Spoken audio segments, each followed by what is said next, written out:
and all stakeholders. We present the people of Jamaica. We ask, oh God, that you be all of us as we conduct ourselves in such a way that will reduce the risk of disaster. But in a very special way, Lord, over the years, you have spared this country from major disasters, and especially from the devastating impacts of hurricanes.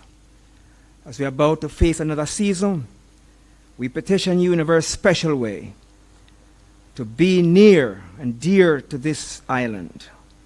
Protect us, O Lord, and keep your people safe. But more importantly, help us, O Lord, to recognize your goodness to us. And as we pray today, we pray that our country will continue to move from strength to strength as you be with, O Lord, the cabinet members as they steer this country on the path of growth, so that we'll have the necessary resources that if indeed we are impacted negatively, we'll be able to bounce back quickly and even stronger. So place this meeting in your hand now.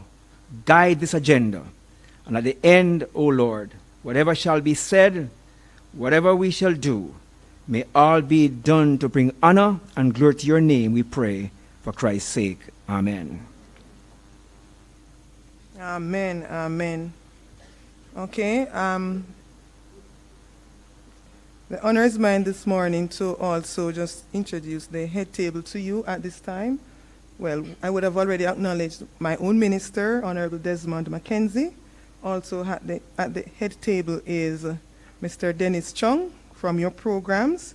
You will see that he is Chairman, Board of Management, the ODPEM. A new endeavor for you, sir. Thank you and welcome. Let me just take time to set a little order. At least once annually, the National Disaster Risk Management Council is required to meet to review and advise on national strategy for disaster management. And 2, to review the state of disaster management in Jamaica and report to the Cabinet. 3, facilitate effective national coordination of preparedness for, response to, and recovery from any disaster or emergency situation, and collaborate with stakeholders in relation to all that I have read before. Now, consistent with the second schedule of the Disaster Risk Management Act of 2015, the Prime Minister is the chairman, the minister with responsibility for local government and community development, where the ODPEM falls, is the deputy chairman. All cabinet ministers are members, all permanent secretaries are members, and there is a list of several other agencies and departments to include the Jamaica Defense Force and the thank you, sir, the mayors, the local authorities, which are the local parish disaster committees, a very important role that they play in providing information to this council. Okay, so in case we didn't remember why we're here today, we all have a part to play, P.S. Griffith, in disaster management, from tourism to health to education. I won't bore you with all of that. You can take a look at the law again if you are interested. So without saying much more, I just want to indicate, sir, could I just?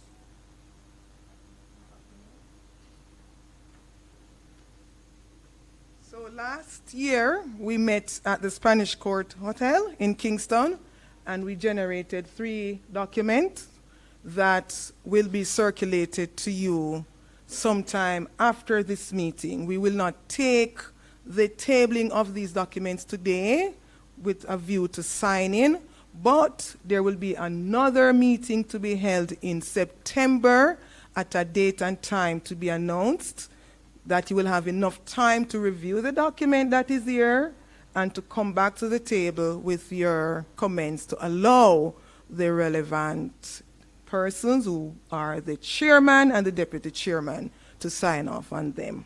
Is that fair? Thank you very much. That being said, Minister, I'm going to invite you now to come to the microphone to offer your opening remarks.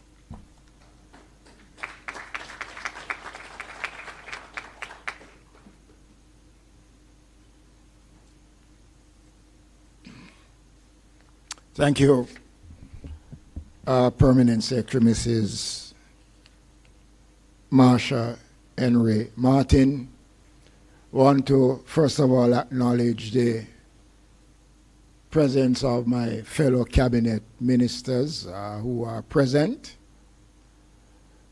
I want to, first of all, also acknowledge the mayors, and especially the mayor of St. Anne's Bay, the parish in which we are presently visiting. So thank you for your hospitality so far, His Worship. Madam Cabinet Secretary, other permanent secretaries, members of the Jamaica Defense Force and the Jamaica Constabulary Force, members of the church communities, distinguished ladies and gentlemen, local government practitioners, and those who have been working with us through the years, the Salvation Army, the Seventh-day Adventists, and a number of other institutions, Food for the Poor, the Red Cross. I might get myself into problems. So let me say good afternoon to each and every one of you. I think this is the first time since this August body has been established that a meeting of a National Disaster Council is being held outside of the capital city of Kingston.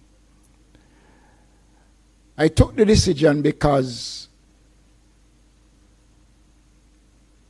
the country in general needs to have a greater participation, especially around disaster preparedness and the work of the National Council as it relates to our preparedness for disaster. St. Anne is one of those parishes that falls within the category of a high-risk parish. And if you notice on your program, there will be a presentation from the disaster coordinator as to their state of readiness and the areas of concerns as it relates to the parish of St. Anne.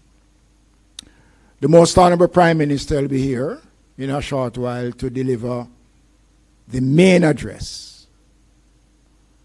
But as the Deputy Chairman and the Minister with responsibility for disaster in the country, my first order of business this afternoon is to officially present to the country at this meeting of the National Disaster Council the new chairman of the Board of Management, Mr. Dennis Strong, who has been duly appointed to serve for the next 3 years as chairman of the board. I want you to welcome him because he comes into the job with a high level of experience. And at this time when it is forecast that this is going to be the most active hurricane season in a long while. And later on you will hear how many storms we should anticipate. But as I did at a town hall meeting in Portland a couple of weeks ago, I asked the question, and I want to ask the question again today. Are Jamaicans really in tune to the dangers we face as a country as it relates to disaster preparedness? I watch with grave concern what is happening in places like Papua New Guinea. Floodings taking place, the various tornadoes in sections of the United States. and continue to ask myself the question, as a country, are we serious? Are we doing the things that are necessary? Yesterday when I spoke in Parliament, I mentioned the tons of plastics that have been deposited in our drains and in our gullies that expose us as a country to grave danger. This administration, therefore, has put the Office of Disaster Preparedness and Emergency Management, one, in a strong financial position, two, to put in the necessary infrastructure for the organization to work and to work effectively and efficiently. And we have put in place a new board of management to help to ensure that the organization is in a position to respond. And we are a praying country. We have more churches than days of the week and months of the years and seconds and minutes. But is that enough? We have to take personal responsibility as a country, as a people. And how can we do that? Yesterday I spoke of the improvements that we have made to the Jamaica Fire Brigade by giving them the requisite tools so that they can do the kind of assessment on our buildings that is necessary. We are building large structures, tall structures. We must take note that we are in the top 5 most vulnerable countries in the world. And therefore, we must ensure that our readiness is at a standard that matches the world level that is set. You can never be prepared because you don't know when.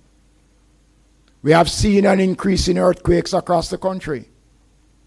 Again, that is not something that you can target to say, we're expecting 2 tomorrow or 3 the next day.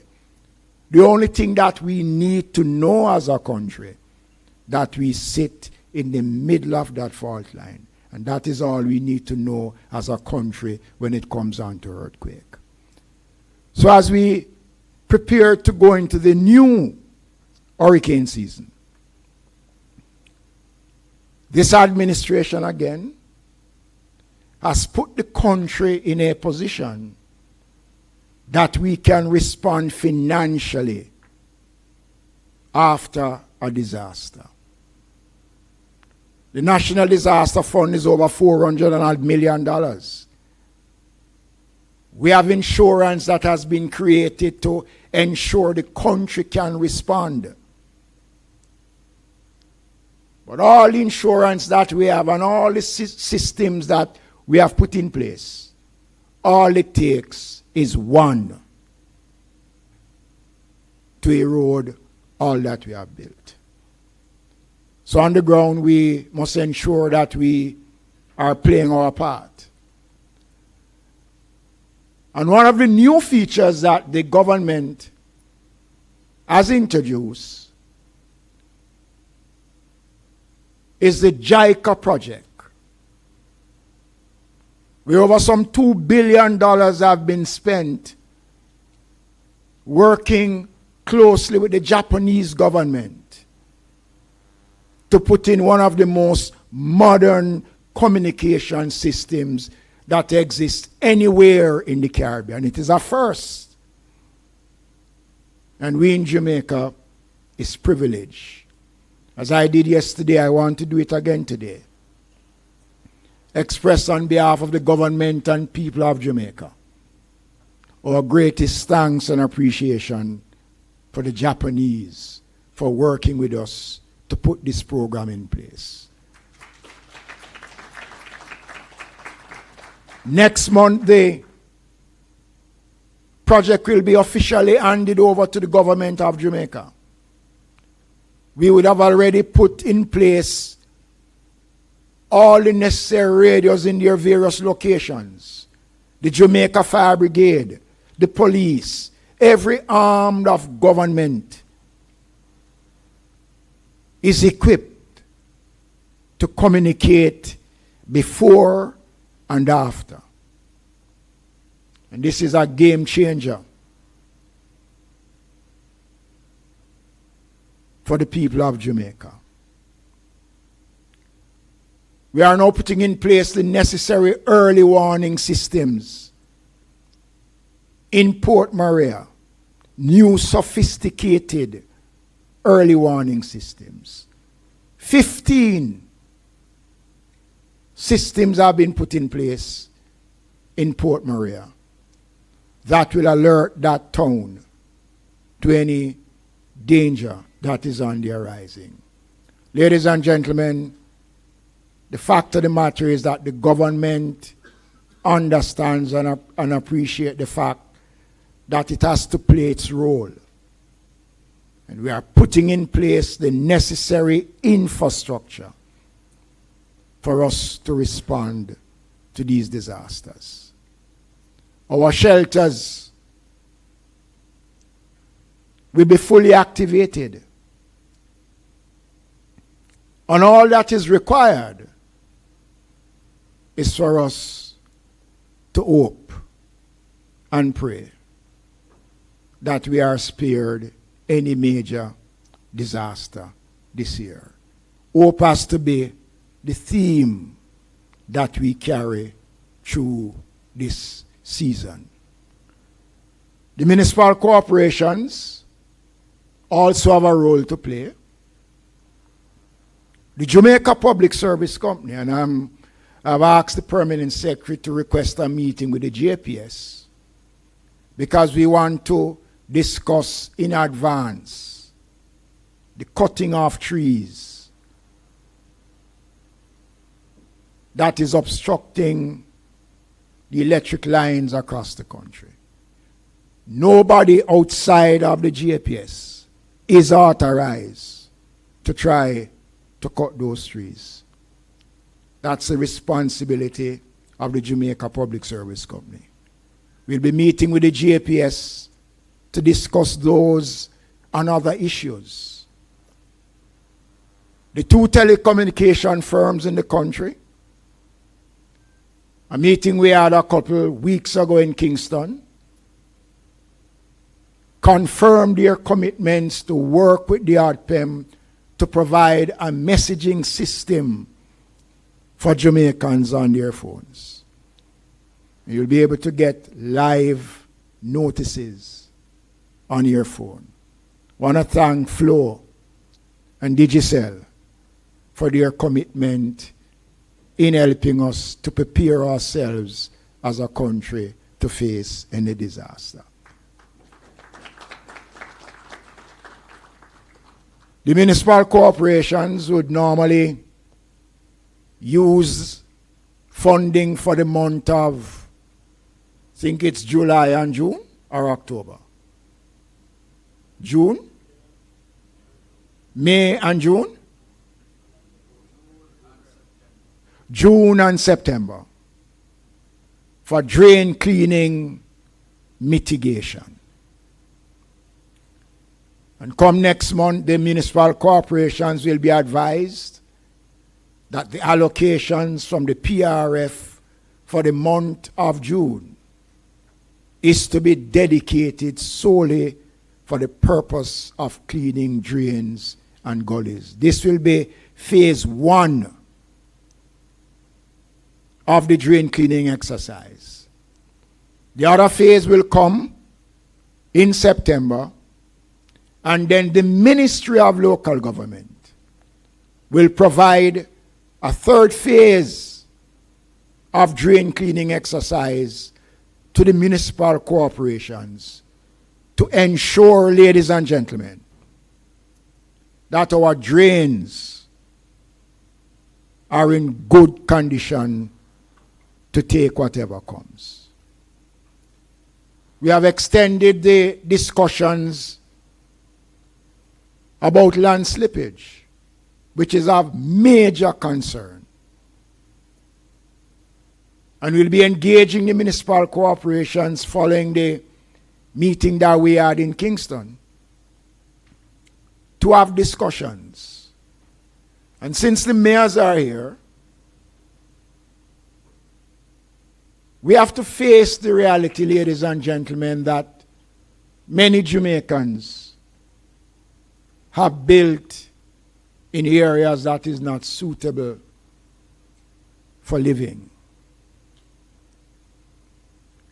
When I went up into the hills of East Rural St. Andrew following the heavy rains last year and following the advent of the major earthquake, I am concerned, not just in East Rural, but right across areas where land slippage seems to be of concern. In some areas we notice where the destruction of the hillside to plant coffee and other things are taking place that leave those areas vulnerable. And I want to urge Jamaicans at every level to take personal responsibility in our preparedness for disaster. The government can do all that is necessary. We are one of the few countries in the world that have disaster legislations that is in place. We had a visit from the Bahamas a couple of weeks ago. They came to Jamaica and adopt our disaster management programs. But all of that, ladies and gentlemen, will not help if we don't have the buy-in of the people. So when the warning comes and persons are asked to evacuate from areas that we know will flood easily. I remember when I was mayor of Kingston, the eye of an hurricane catch me on the Norman Manley road coming from Port Royal. I went there, spent 2 hours with a bus trying to convince people to move. And nobody listened. The country, ladies and gentlemen, the same way we adapt to some good things and some bad things, let us adopt the principle that one of the most dangerous disaster we face as a country is hurricane and earthquake. Until we have an appreciation of those challenges, then we will always become complacent.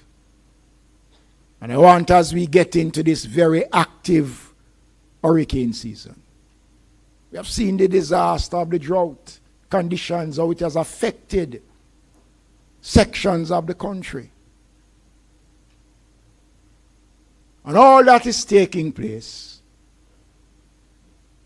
we want to ensure that the country is not short on information. Nobody can accuse this administration of being silent when it comes on to disaster. Nobody can. And we'll be having a series of town hall meetings right across the country to expand our reach and to get into the communities. And we know the communities, the systems that we have in place tells us the vulnerable communities. A couple of years ago, we started a program where we used the youth summer employment program to go into communities across Jamaica to identify elderly persons who live by themselves or would need assistance. And we're going to be expanding that this year so that we are able to respond to their needs. So today, as we commence the start of the hurricane season with this launch, I urge Jamaicans to become more responsive to disaster preparedness. I thank you.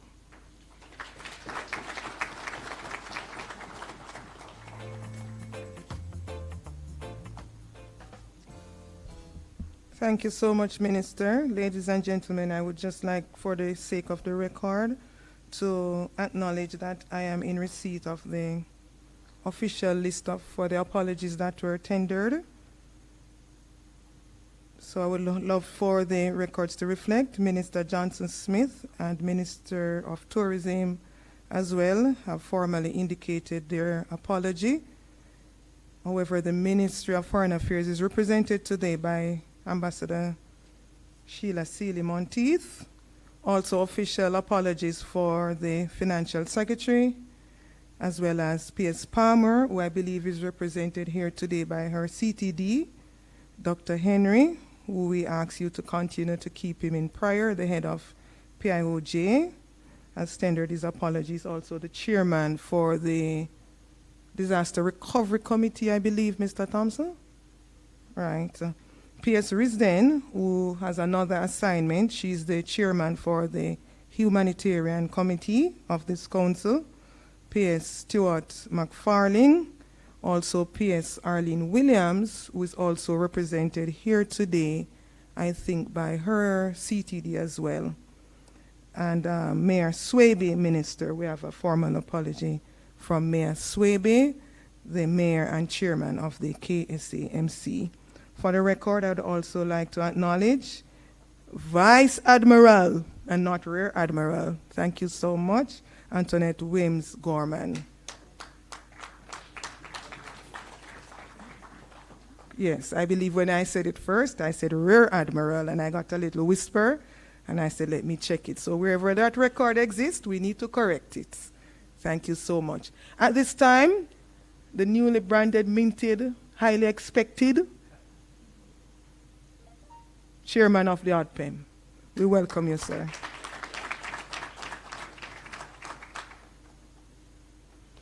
Thank you, PS. I see that we're continuously working together. All right. That's good. Good afternoon, everyone. I want to first recognize, well, the Prime Minister is not here, but certainly my Minister, Minister Mackenzie, who gave an excellent presentation yesterday in Parliament. Other Cabinet Ministers, Cabinet Secretary, Cabinet Secretary, Permanent Secretary, sorry, the mayors, heads of agencies, Richard, ODPEM, DG, other presenters that are here today, ladies and gentlemen. I am happy to see so many people out. I welcome everyone to this, what I think is a very, very important meeting as we undertake the very important task of readying the country for any possible disaster that could occur.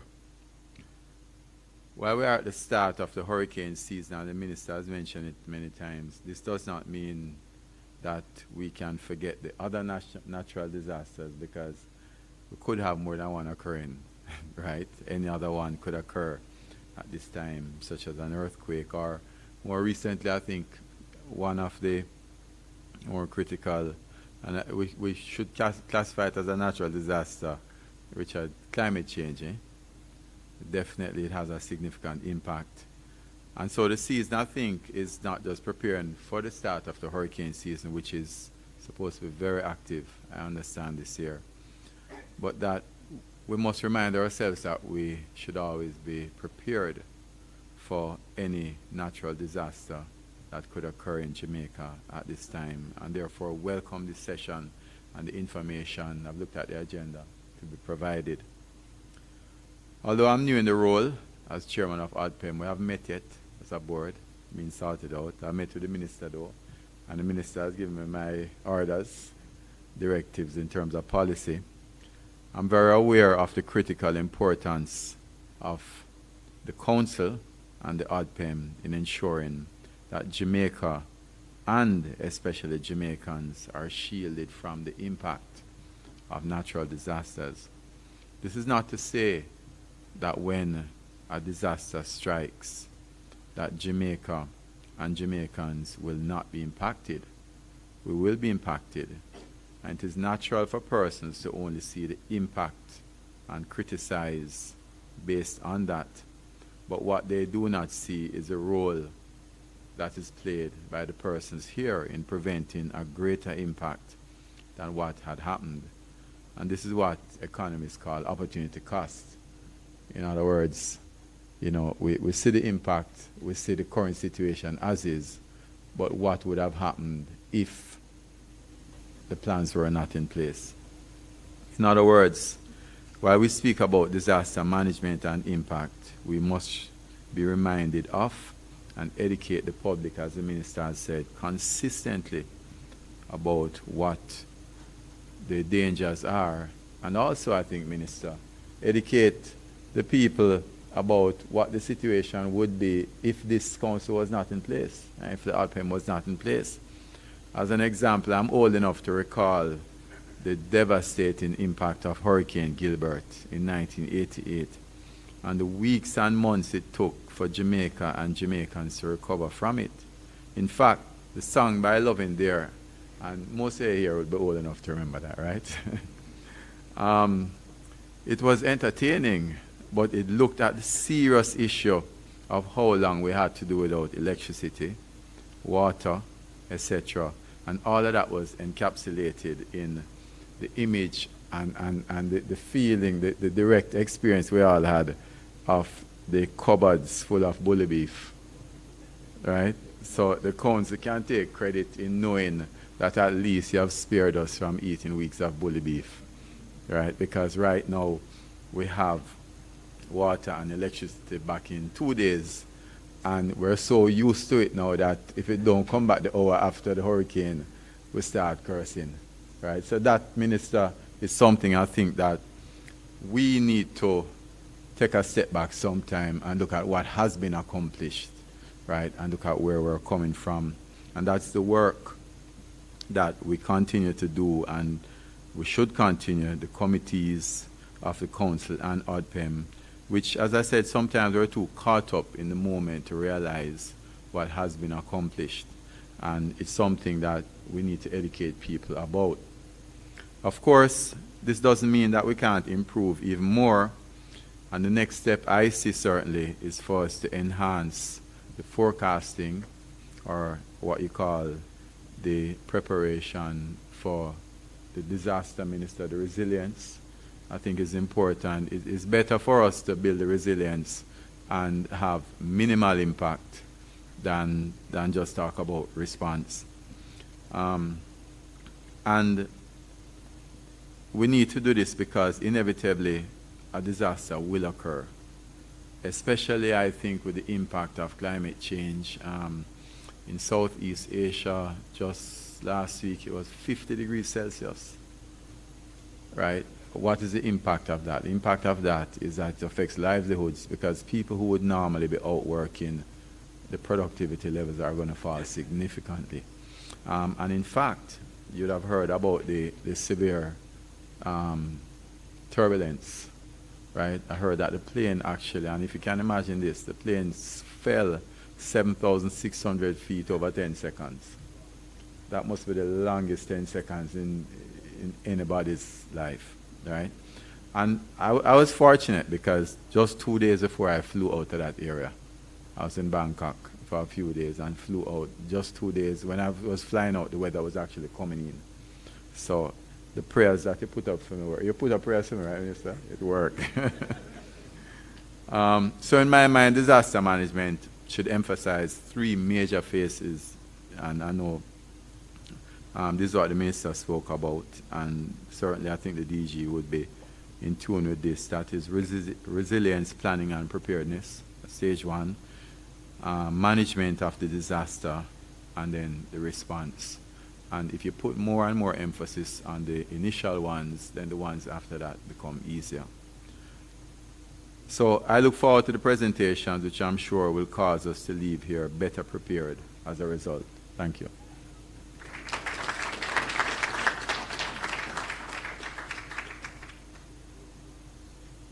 Thank you so much, Chairman. Just to note also, I believe you have done a good overview for an area that I consider myself to somewhat be a technical expert. But when you spoke, Chairman, I remembered something we learned, not for persons to get too alarmed, but they tell you that the first 5 seconds after the plane, well, 5 minutes after the plane takes off, and the last, or the first 5 minutes before it lands is the most serious. Yes. So it's good that you could put in that man-made hazard component as part of what we need to be considered. That being said, we have a few presentations that the chairman and I'm sure you're also looking forward to. You're not going to see me after I introduce the first 3, so I expect you to come in that order. So we'll have Mr. Alvin Clark, Parish Disaster Coordinator for the St. Anne Municipal Corporations. He will be presenting on hazards and vulnerabilities of St. Anne. And then we'll have Ms. Jacqueline Spence for Mr. Evan Thompson, who is from the Meteorological Services of Jamaica, who will be presenting on the 2024 Atlantic Hurricane Season Projections. And then the third presenter will be Mr. Kevin Tanku, Head Earthquake Unit, for a presentation on seismic vulnerabilities.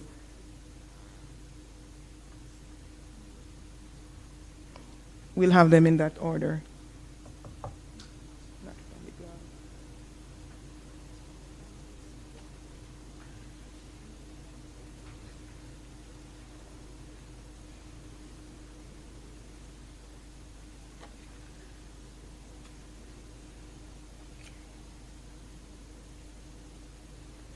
Okay, Honorable Desmond Mackenzie,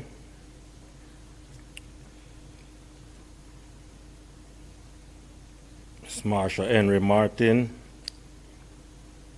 CEOs, mayors, councillors, fellow coordinators, members of the cabinet, distinguished guests, a pleasant afternoon to you all. Today, I want to highlight, as the minister said earlier, the vulnerabilities of the parish of St. Anne, letting you know that not only of the vulnerability, but what mitigative actions can do to reduce the vulnerability of the parish. Now, people are basically optimistic in their outlook towards natural hazards. This attitude prevails in part because processes that are hazardous to people occurs relatively infrequently. And when hazardous processes do occur, it only affects a few people.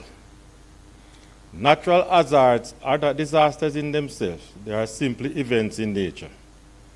They are not considered disaster unless they cause death, injury, or destruction to property.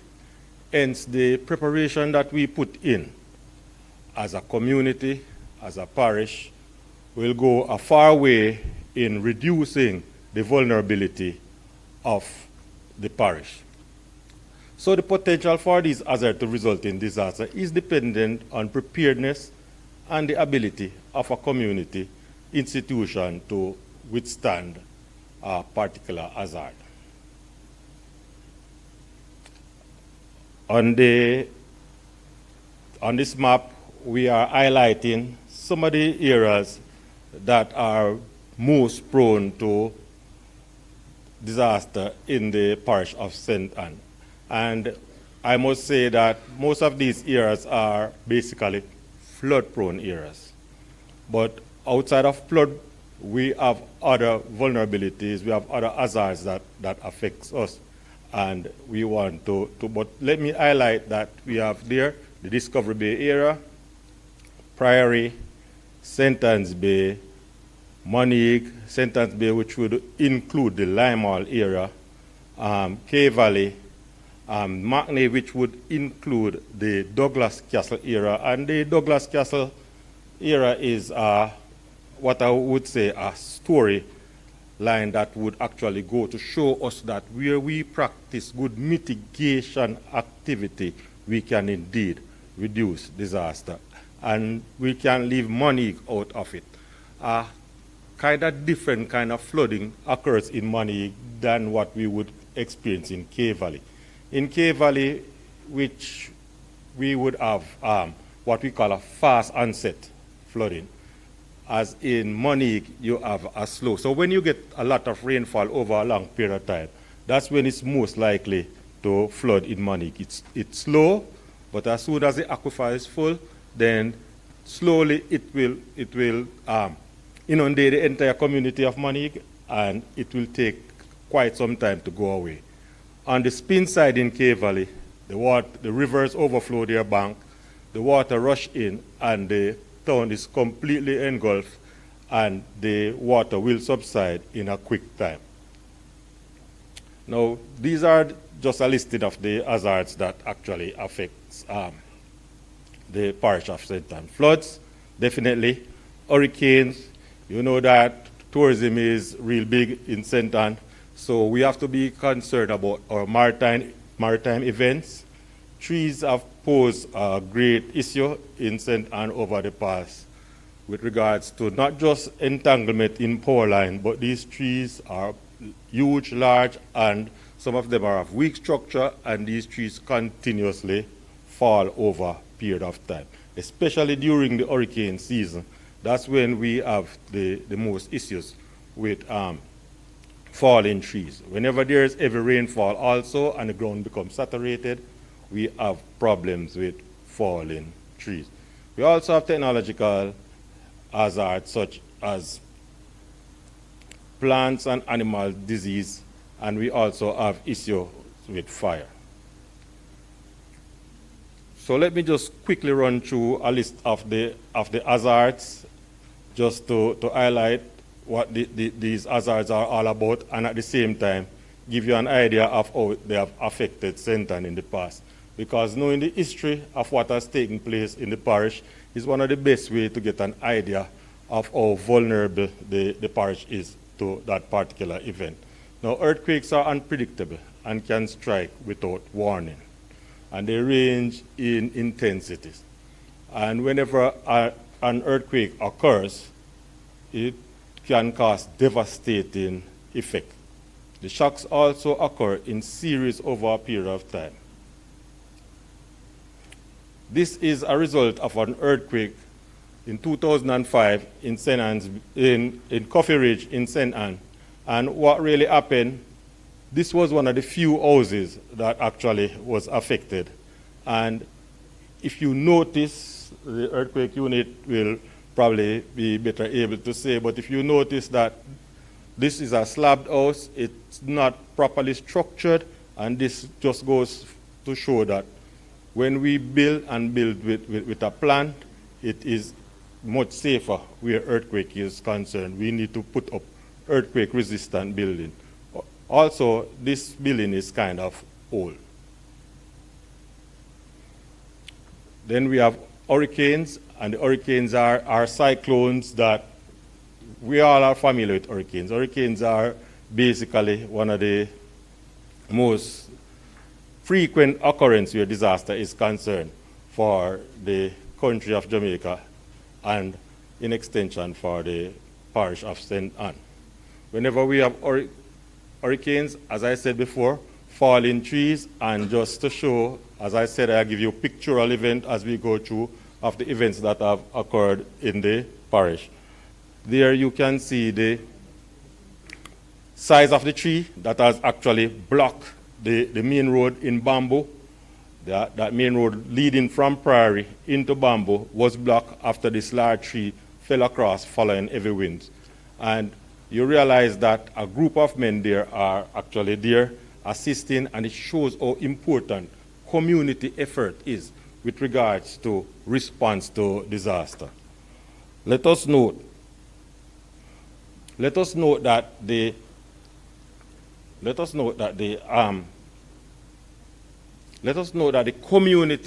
community support is very, very important.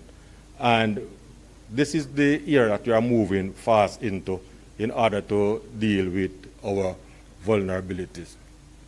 Flooding also is a great issue. This is fast onset flood, even though it is the Manig area, but this is a different situation. This is the roadside area of Manig, and we have fast onset flooding there. But when we go into the town of Manig, then we have flooding like this. Because here we are looking at K Valley, and everybody who drive through K Valley would actually pass that gas station in the center of the town, and that gas station was completely inundated during the event, and so we can see the amount, the volume of water that comes into the parish. Again, at a flooding event, we are looking at Pigeon River and Douglas Castle. With regards to the Douglas Castle story, that body of water, we no longer see this body of water in Douglas Castle when we have heavy rainfalls, because a project which was carried out through the Ministry of Local Government, the Office of Disaster Preparedness and Emergency Management, and the Centre and Municipal Cooperation has drastically reduced the vulnerability, and the water runs off pretty easily, pretty quickly, and so basically we have actually reduced the event there.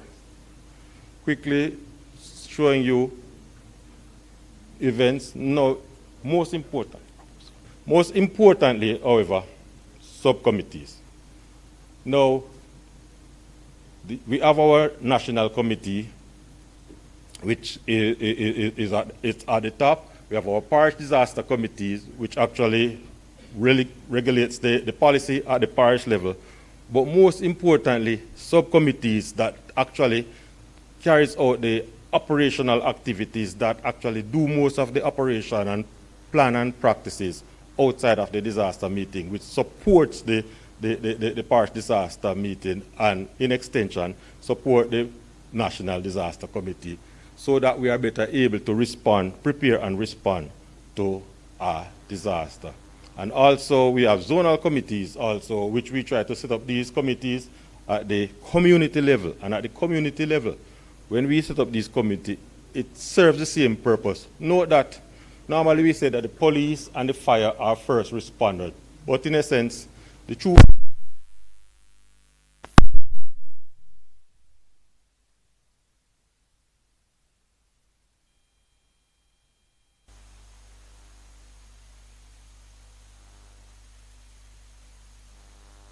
So the true response actually occurs. The true response actually occurs at the community level. So they are the true first responder, and it's good for us to provide them with the necessary training, the necessary assistance, so that they themselves can give us the necessary support when we go into our active mode. Basically, the parish has already gone and done the necessary inspection of shelters, so that if and when there is need for evacuation in the hurricane, in an emergency situation, we can easily have persons put into these shelters. The team that has been put together through the varying subcommittees are out there and ready to respond, and a network of community persons are also there to support us when we actually go into the response action. So basically what we are looking at here, where disaster preparedness is concerned, especially for St. Ann and for the other parishes in extension, is that we need to have all hands on board. We need that form of camaraderie. We need that form of coordination between the agencies, the communities, and also from the support that we get from the national level. At this point in time, I must commend the municipal corporation for the effort that have been put in of late to help to reduce the actual events that affect our parish. Also to commend the Office of Disaster Preparedness for the support and the Ministry of Local Government for the continual support that we have gotten over the years. We continue to look forward to working with the community, with the agencies in allowing that the parish of St. Ann become a safer place from now on and for future purposes. Thank you very much.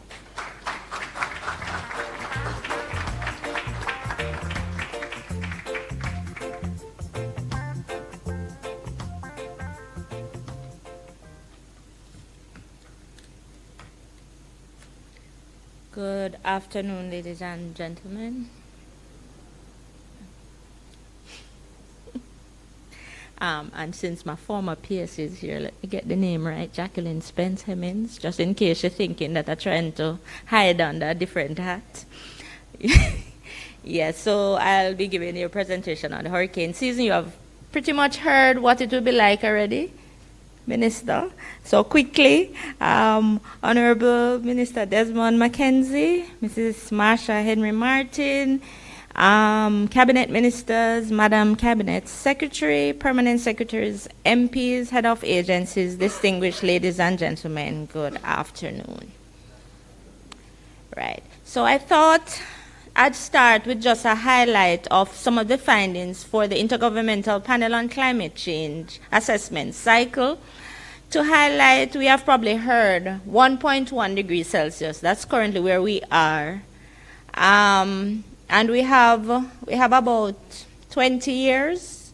That's a period within which the global average may reach or exceed 1.5 degrees. And the story kind of gets worse as we go along, so we won't go any further. Just, putting a little context into it. Quickly, 2023, we all remember, has now gone down as the hottest year on record. And I will put that in the context of the 1.5 to stay alive. Some of us may know that little tagline. It's actually more than a tagline. Beyond 1.5, we're not sure how what the world will look like. So 2023, on the left, you'd see what was forecast, which was 12 to 17 named storms, 5 to 9 of which were expected to become hurricanes, and 1 to 4 major hurricanes. And on the right, I was not playing. That crossing out is all the storms that we did get. We got 20 storms. And remember that the forecast was 12 to 17. Stay with me. So some highlights from 2023. Everybody remembers in high school or maybe primary school, they said that the hurricane season is June to November, right? Okay. There was an unnamed subtropical storm formed in January 16 in 2023. January. 2023 was an El Nino year, which would mean El Nino means reduced hurricane activity. Do you recall me saying how many storms were formed last year? Yeah, so the warm sea surface temperatures in the Atlantic counterbalance the effect. So yes, the El Nino was very much there. We saw the drought. We're still feeling the drought, but we had warmer sea surface temperatures in the Atlantic. So you had the Atlantic and the Pacific literally fighting it out, and the Atlantic kind of winning in terms of the hurricanes. We had potential tropical cyclone 22. Remember that one? It didn't even reach depression. Everybody remember the impacts? Right? So we don't want it to get there. We don't even want to hear that a storm is near Jamaica. What have we seen in 2024 so far? Above normal temperatures. Lord, it's hotty. It's on everybody's tongue, and it's something that, as the minister has indicated, we need to pay attention to. Some persons are like, yeah, so a little heat. No, it's a serious matter. We need to pay attention. Below normal rainfall, that just adds to the problem. Drought, the farmers are literally crying out. These are just some maps to show you. In April, this is the rainfall you would have received. And you would see over Portland, there was some rainfall. If you look at 2023, you would have got more rainfall in Portland in 2024. But when you compare to even the 30-year mean map, which is the one on the other side, you see that we would have still received more rainfall in 2024 compared to the 30-year mean. And yet it was still very dry. The drought map, therefore, is no surprise, where we see some areas were recovering, but we are still very dry. The sea surface temperatures that I mentioned, these show from January to April, were just warm. It just stayed warm, and it has remained warm, 28 degrees Celsius and climbing. In the Pacific, the El Nino is forecast to dissipate, however. It's still not gone yet, so you will see red areas still existing, but you see some blue coming in as well. So, to look ahead, what's the precipitation outlook? So it's not all bad news. We are expecting recovery, and we did see some rains for May, and we're expecting that to continue. We're expecting by November we should be out of the woods. But in what form that will be, that's the question. Temperatures are expected to remain high. We might have relief in some areas, however, higher than normal temperatures, especially as we enter summer, because some persons are saying, listen, summer start from January. I don't know which summer you people talking about. But yes, the temperatures will get higher before we see any sort of relief. So the 2024 Atlantic hurricane season, 85% chance of above normal. 17 to 25 named storms are forecast. We got 20 last year. Last year was an El Nino year. El Nino is expected to be replaced by his sister, his mother, whatever you want to call her, La Nina. La Nina means enhanced hurricane activity. We are having drought in some areas. Drought, then heavy rainfall. What we get, Minister? Landslide. We have heat. Boy, it's serious. Why is 2024 forecast to be above normal? The warmer temperatures I mentioned just now in the Atlantic Ocean. The La Nina conditions that are expected to develop in the Pacific. Reduced trade winds and less wind shear. Perfect recipe for tropical storm development. So we have a confluence of hazards that we're looking at. My fellow presenter before mentioned them. You have your dry spells and droughts. So, Minister, you put in the resources and say, okay, the farmers need water for irrigation. And then you hear say, oh, the market people, them, the hot man and them need temperatures. All right, so we have to go put some money there. And then here comes the storms. And they come with their own flooding, all of that. We now have to look at a whole combined cross-sectoral approach. We can't look at the silo effect anymore.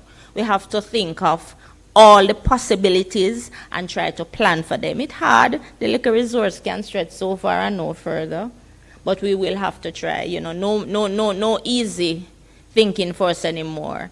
As Mr. Chong said, climate change is here, and it's here to stay. And with it, a lovely puzzle that we'll all have to figure out and try to see how best us as small island states can manage.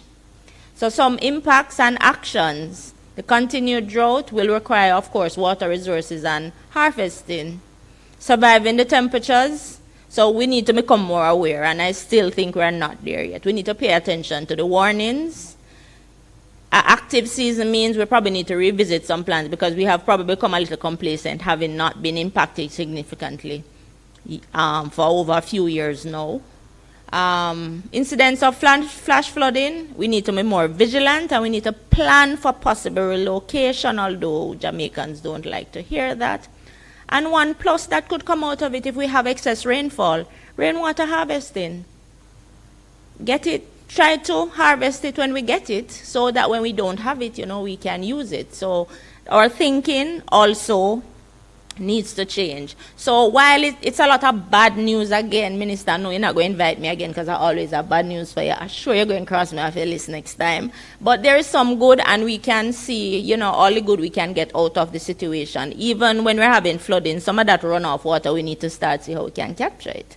I utilize it somehow. I'm not saying for drinking. Please don't attack me, but I'm sure it can be utilized. So in a nutshell, that is about it for me. Thank you.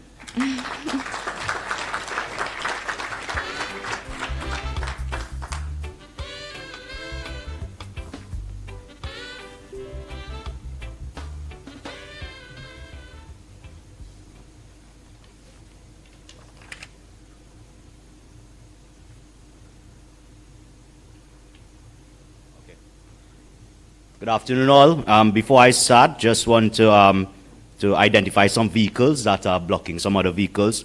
4788HB, 0132LB, 1874JK. Kindly probably reposition your vehicle.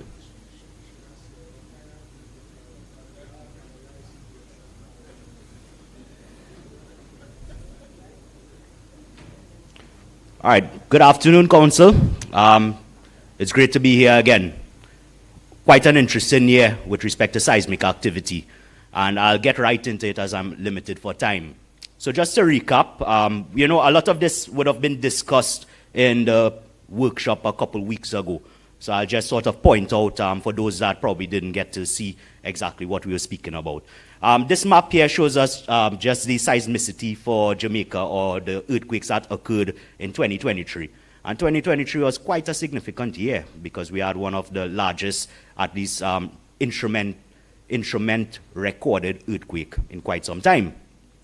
But this is not nothing diverting from the norm in terms of seismicity for the island. We know the areas. We cannot predict when an earthquake, time and place, but we do know the active areas, all right? And we do know the active faults that would actually create some of these larger earthquakes. So now looking at 2024, for at least year to date, we've had around 91 local earthquakes, predominantly in the eastern Jamaica, Blue Mountain block. That's a tectonic block that we split the country into. And out of these here, we had about 6 felt earthquakes. So 6 earthquakes were reported as felt. Now, why do we get earthquakes? Well, for one, it's based on the location of Jamaica. You would see those 2 red arrows, one to the side of Cuba and one below Jamaica, in the lower left-hand part of the Caribbean there. And it's the interaction of these plates that create different tectonic zones or different faults. And these faults themselves spread across the Northern Caribbean. And it's because of these forces that result we end up getting these earthquakes. Now, the epicenter is something that a lot of you would hear about where the earthquake was located. An epicenter simply represents the area on the surface above which you actually had an earthquake. So not to be confused where the earthquake actually occurred. You would see in the block diagram there, the focus is where the earthquake actually occurred at a certain depth. And it's this variation in depth that actually is responsible for probably the level of shaking that you get. And in Jamaica, we tend to have primarily more shallow earthquakes. Now, historical data, of course, help us understand why we get, or where we get earthquakes in Jamaica. And we know that eastern Jamaica is more active, primarily because of the regional tectonics. Now, magnitude and intensity, and this is an interesting relationship here.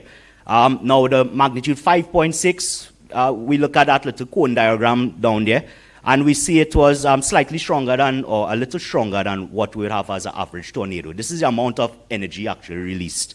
And it's very important to understand this because when you get a let's say the 5.6 magnitude 5.6, and you get a magnitude 6, it's actually 4 times stronger, right? And a magnitude 7 would be about 125 times stronger, right? And a magnitude 8 is 3,900 or a little more than that stronger. And this is important to know because it actually shows us that it's not just double. You know, moving from a 5 to 6, it's not just double in terms of shaking, right? It's a logarithmic sort of expression. Foreshocks and aftershocks, we would have recorded over 90 aftershocks following the magnitude 5.6 earthquake. Okay, not me. And this itself shows us that this gives us that high number in terms of seismicity for the year. With respect to a recent significant event, the magnitude 5.6, I've been asked to speak about mostly the vulnerabilities or Jamaica's seismic vulnerability. And again, from this event, we would have seen that this is considered a moderate earthquake, by the way, right, based on its magnitude. We would have seen rock falls, landslides, some minor non-structural damage, poorly constructed buildings may have failed, and we've seen also some, I guess, some expressions that we can pick up within the subsurface, or some variations that would have resulted from this. Now, seismic hazards themselves, we tend to split it into primary and secondary. And I'll go through just a couple of them just to show you exactly some of the variations in terms of the type of hazards associated with these type of events here. So we look at first, most known, which is ground shaking. And why I included this one here first is because it's a primary effect or a primary result of earthquakes. And this one is primarily associated with areas where the soil condition or the site conditions itself may result in amplification of the earthquake or the seismic waves themselves, right? And this is particularly important for areas where we build on soil or on alluvium, right? Because you get slowing down of the seismic waves, and the seismic waves then amplify. So areas such as Kingston, other areas that are built on the alluvium plains, we tend to build on the coastal areas. So it's important that we recognize that ground shaking is something that we have to plan for. We have to at least engineer our infrastructure around different types of ground shaking or the variation in ground shaking across the island. It's not going to be the same. So you have to cater for that to not risk over-design. Apart from that, liquefaction, here we have the Giddy House in Port Royal. And this is something that we historically have evidence for, as well as in certain sections of downtown Kingston, right? And in certain parts of St. Thomas as well. So it's something that we have to consider. Site conditions is very important to what would actually happen in a strong earthquake, right? Because of the cyclical nature of tectonic activity, we can expect that maybe not in our lifetimes, but we have to be planning that we will get at least a considerable earthquake that may cause some damage. And so we actually prepare, how we mitigate, and how we respond, that will make the big difference. Now, landslides and rockfalls, just to touch on it, here we have Judgment Cliff in St. Thomas, and I know the following presentation would probably get more into that. But this is also a result of seismic activity. So we have to consider this, especially as we come into hurricane season, where we would have a lot of saturated soils, a lot of saturated oversaturated areas, and a little shaking might actually, result in some rockfalls or some landslides. Surface rupture. Now, we've never really seen, this is probably more in the movies that people tend to relate the surface rupture, that the ground crack open. We never really have this sort of, I would say, impact that is recorded locally, but because of the depth of our earthquakes. But again, because of your rock types and your site conditions, you may get certain areas that you can record this. Now, tsunamis, again, for St. Anne, I think you would add to your list tsunami. Historically, there has been evidence of tsunamigenic waves resulting from one of the historical earthquakes.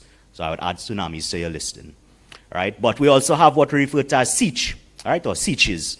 And this is like, think about a pool, right? If you have a pool and the slushing around of the water. So it's similar to that. Take your bottle or your cup and you shake it like this, and you'll see the water hitting side to side. And this is what was actually recorded in Kingston, right? In the harbor, in Kingston Harbor. So it's something that we have to also consider, that it may cut off roads, it might damage some sort of, subsea cables and infrastructure that we might have in those areas. Fires, of course, is one of the other ones, and I think I might have to probably close it off there. All right. Ladies and gentlemen, I'm asking you to stand for the arrival of Prime Minister of Jamaica, the Most Honorable Andrew Holness.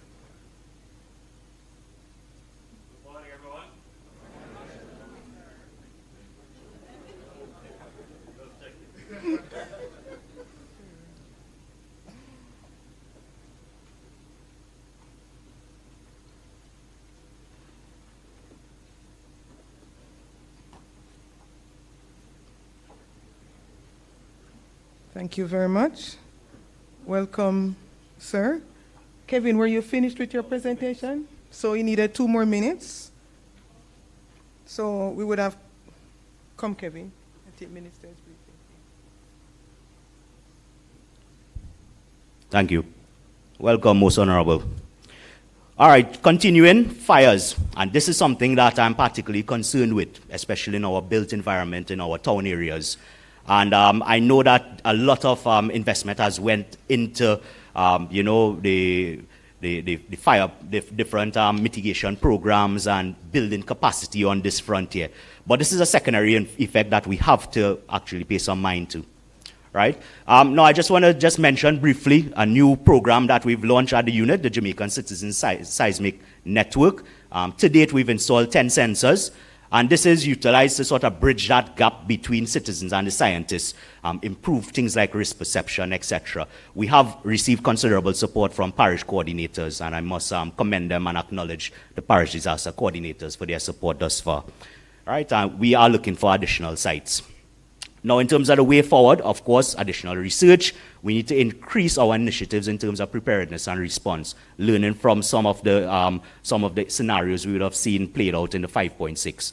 We need to practice actual exercises and not desktop studies. Risk transfer, I know Jamaica has been considerably looking at different mechanisms for insurance and reinsurance. So this is something that I have seen a lot of improvement in. Mitigation projects, improvements to building and fire code, infrastructure assessments and retrofitting programs, increasing the capacity in terms of seismic sensors, moving towards short-term warning systems, additional support to the parish disaster coordinators. They are quite important in terms of what we'll actually do in an earthquake. Additional investment and collaborations. We are collaborating externally with various specialists and scientists. And a more inclusive approach. We can't do this with just the committee representation alone. We need to have some, at least build forward with community resilience projects, be more inclusive with some of in the different areas also, and maybe provide some incentives. All right, so I'll close off there today. Thank you very much. Thank you so much to all the presenters that went before. I'm just going to invite Deputy Chairman, Minister Mackenzie, to take over the rest of the council's meeting. Thank you very much, Mrs. Henry Martin. Ladies and gentlemen, without any hesitation, I want you to welcome the chairman of the National Disaster Council to give the main address at this time. Let's welcome the Most Honorable and Your Holiness Prime Minister.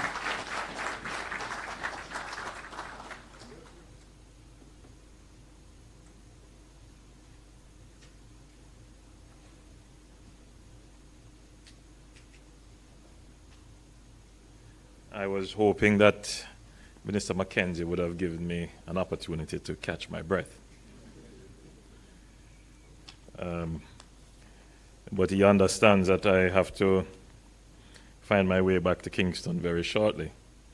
Today is actually a parliamentary day. And he's excused because he has to be at this event. And as I scrutinize the audience, I didn't give any approval for Minister Morgan to be absent from Parliament, but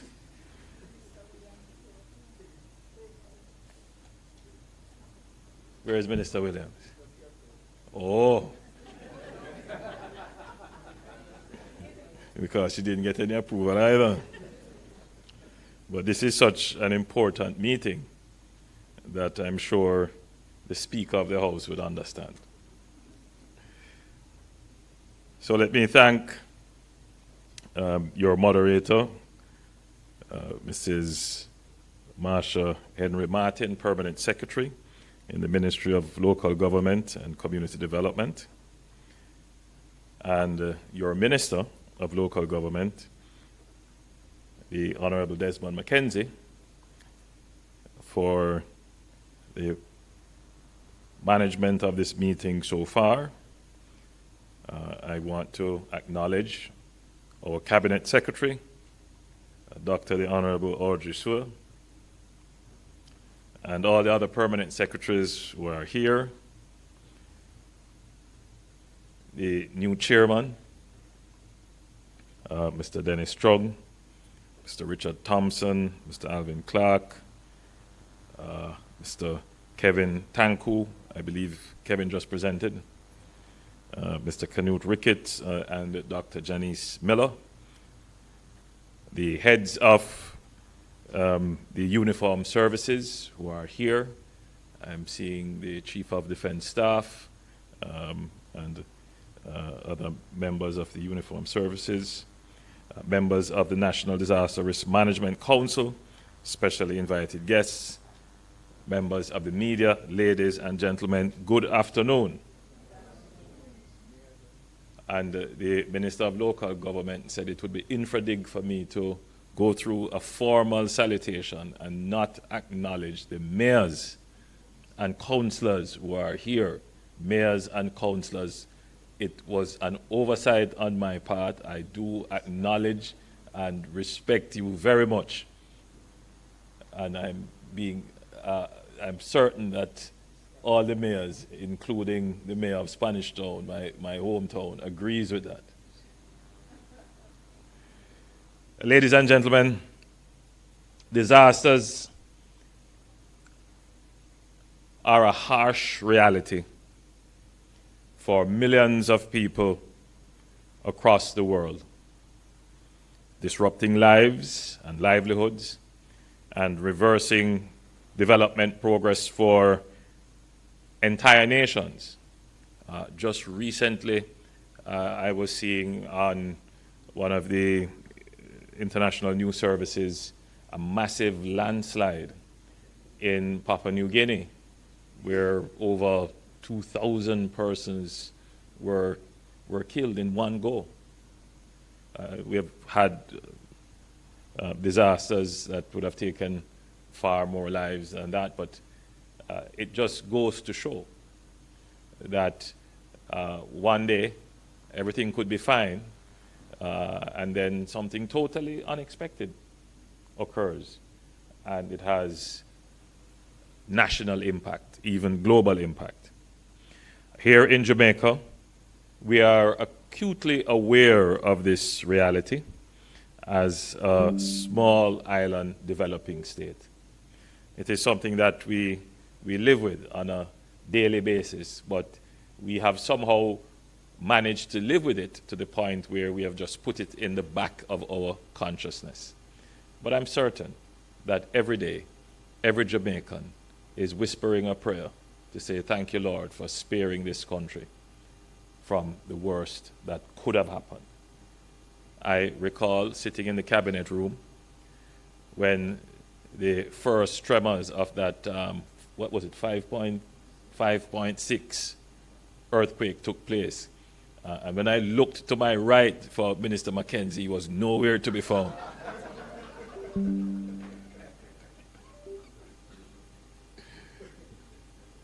Of course, when I found myself under the table, Minister Mackenzie was out the door.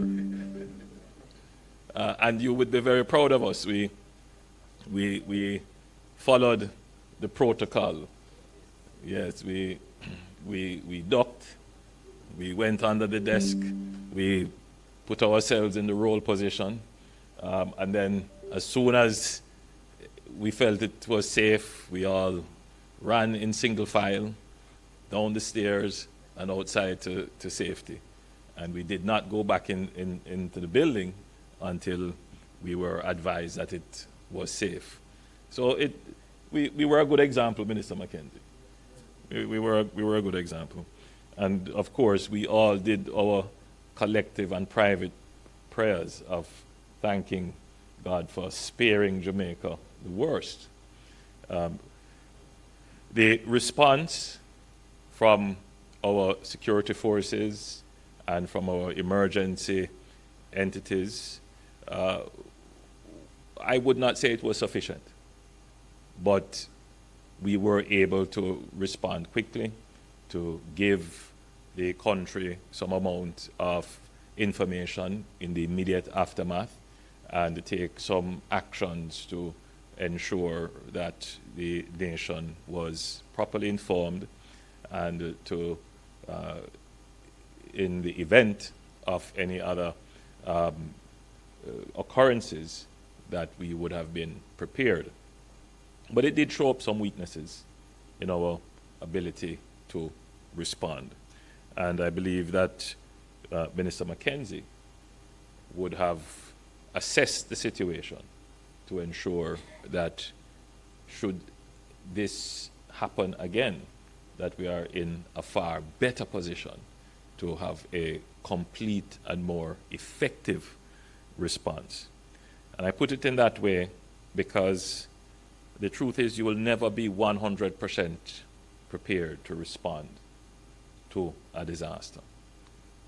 But every disaster that occurs, you must take the opportunity to review it, to see where you had shortfalls and shortcomings, where the gaps existed, and we must then figure out how we can close those gaps, overcome those shortcomings, so that if the next disaster occurs, we are in a much better position to respond. So a part of my presentation to this body here today is to say that we must learn from the disasters that have occurred and prepare for the ones to come. So I'm speaking now to all the managers, all the leaders, all the persons with responsibility who can ensure that we are prepared. I caught the last part of your presentation, and you said the tabletop exercises are good, but they're not sufficient. So we can always do tabletop exercises, planning for earthquakes and other disasters. Well, we had a live test. What came out of that live test? What were the gaps? What were the shortcomings? What were the resources that did not perform? Who did not perform? Why did they not perform? So that assessment, I'm certain, was done. I'm certain that the gap analysis was conducted, and we need to act on it to make sure that we are prepared for the next occurrence of a disaster. It is not if, it is when. So the past decade has revealed a worrying trend, an increase in the frequency and intensity of natural disasters, particularly severe weather events like hurricanes. The escalation is no doubt fueled by climate change. Of course, everything these days is put at the feet of climate change. There is a sense that climate change is a naturally occurring phenomenon. But really, it is a man-made phenomenon. It is our consumption patterns, our consumption decisions, our economic decisions, our development decisions that drive the change in the climate. So, in effect, it is the activity of mankind that is driving these changes. And in a sense, it is also the activity of mankind that can mitigate these changes. So, disaster preparedness is about mankind managing what we do in order to be prepared to develop the ability not just to respond, but to withstand the impact of these changes. It becomes even more complex for us because not only are these disasters being driven by natural phenomenon and man-made phenomenon in terms of weather, but they're also being driven by biological phenomena like pandemics, which add another layer of complexity to disasters. And then not to mention other forms of disasters which are happening. For example, wars which creates migration, or unstable states which create waves of migration which can spur other kinds of disaster responses. So we are living, as we have always done as a society, but now increasing with intensity and complexity, in a time where we could have multiple disasters happening all at once. So you could have a pandemic, a hurricane, you could also have a humanitarian disaster, all three that you have to be able to respond to at the same time. So we have to be prepared. We have to be ready. Thankfully, we have a law that mandates that we must be prepared, that mandates us to be in a position of readiness. And that law mandates that all the stakeholders, all the leaders of our disaster response and readiness, that at a particular time in the calendar, we must all meet, and I must give you a charge. I must drive the fear of God into you.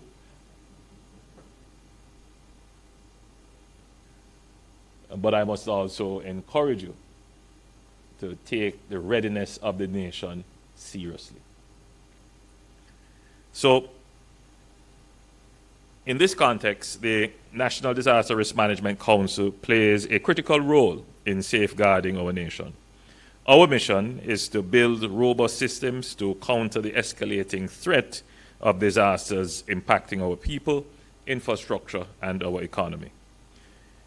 As frequency and complexity of disasters evolve, so must we. The Council must be more agile and strategic.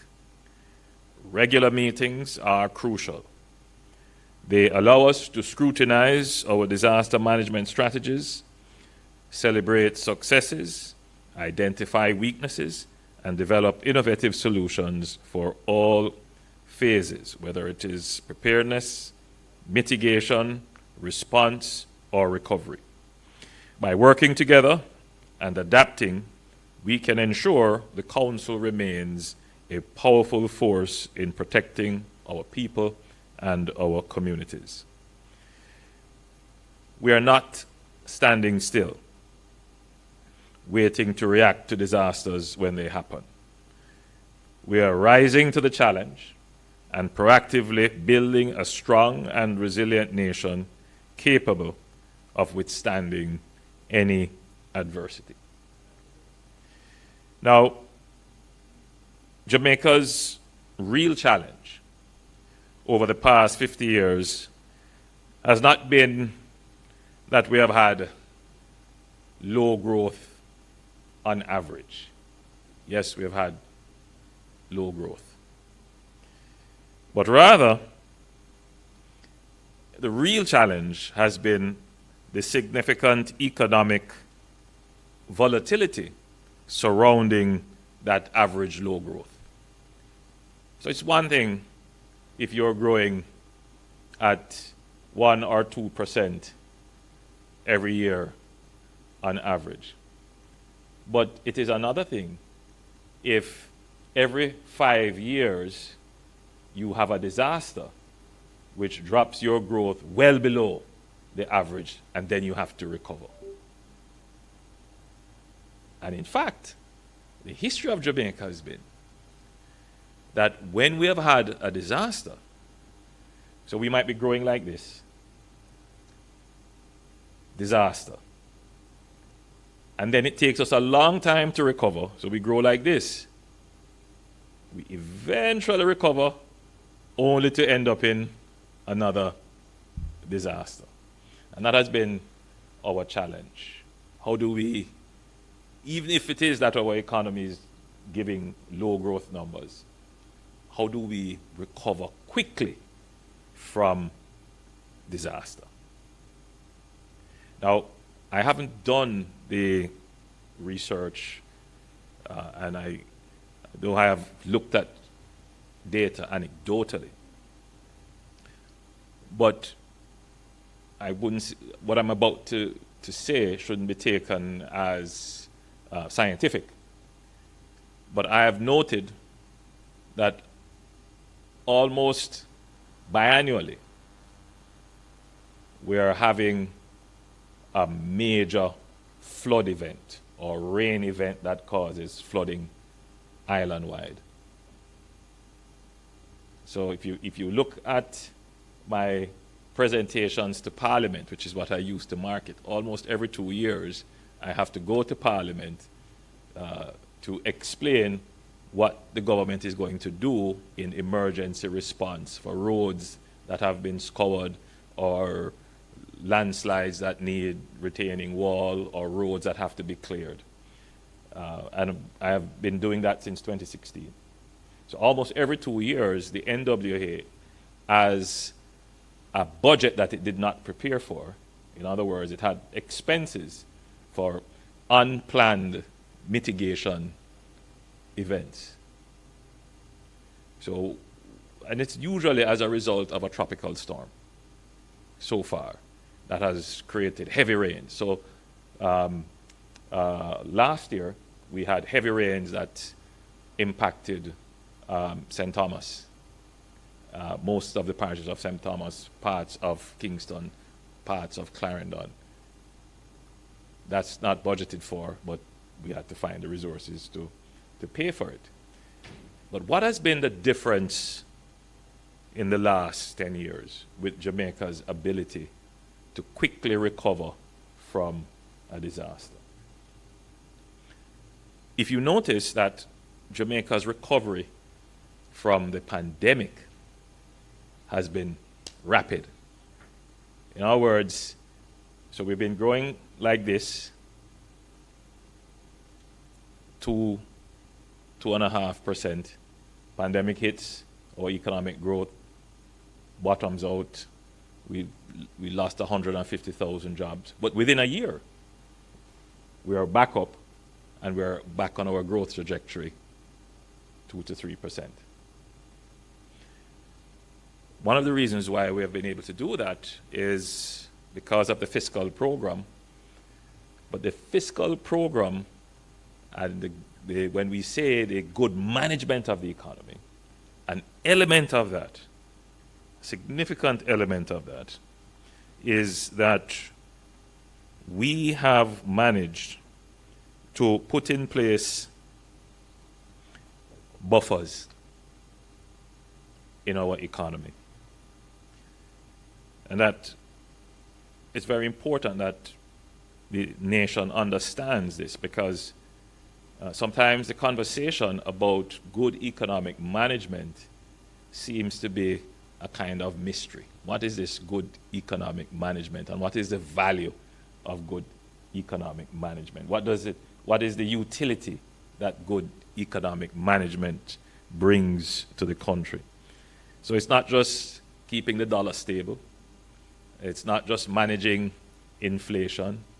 It's not just bringing down the debt to GDP. All of those lovely things that you hear about when we talk about economic management. It's not just ensuring that we have good credit rating. But most importantly, it is about ensuring that when a disaster strikes, we have the wherewithal to respond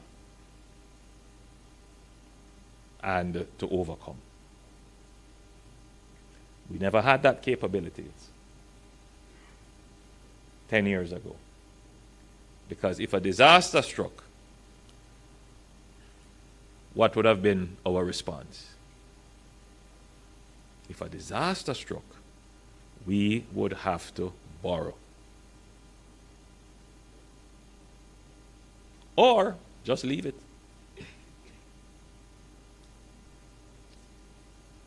That's a major difference in Jamaica. So in other words, Jamaica in this decade is far superior to Jamaica in the last 3, 4, 5 decades. It's a massive change in who we are as a people, our institutions, as a country. And that's fundamental to Jamaica's long-term progress and sustainability. And I have to use this opportunity to make the point, because there is a sense that is in our people that good economic management has no value for our daily life.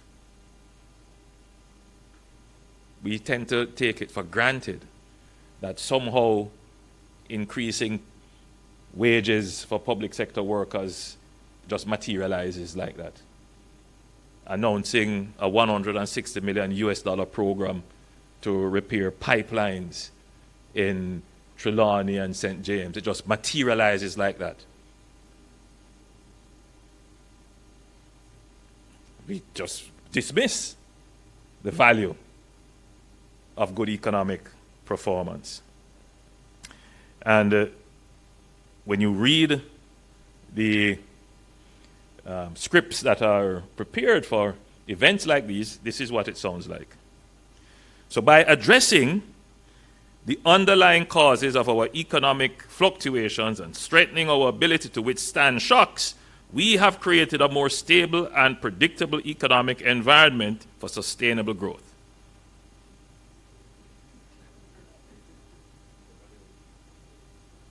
And we just take that for granted. Oh, that just sounds very nice. All of you go back home and say, oh, it just sounds very nice. But don't make the connection of the importance that should that good economic management goes away,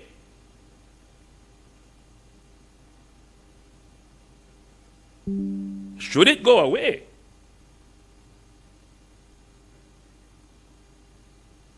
God forbid, disaster risk financing and risk transfer are at the core of our strategic framework. Now, I heard you say Jamaica is doing very well at risk transfer. What does that mean? And how are we able to do this risk transfer? Well, think of it as an insurance policy for our nation. By setting aside funds and spreading the risk, we can recover more swiftly after a disaster strikes. When have we been able to set aside funds and buy insurance in our economic history, so that we can respond swiftly if a disaster strikes? When COVID struck, we were able to respond. We had buffers. When disaster struck in previous times, we weren't able to respond in any significant way. We had a $40 billion response care package that kept people paid during a time when they were laid off. We were able to give subsidies to Jamaicans to keep their households going. That is the utility of good economic management.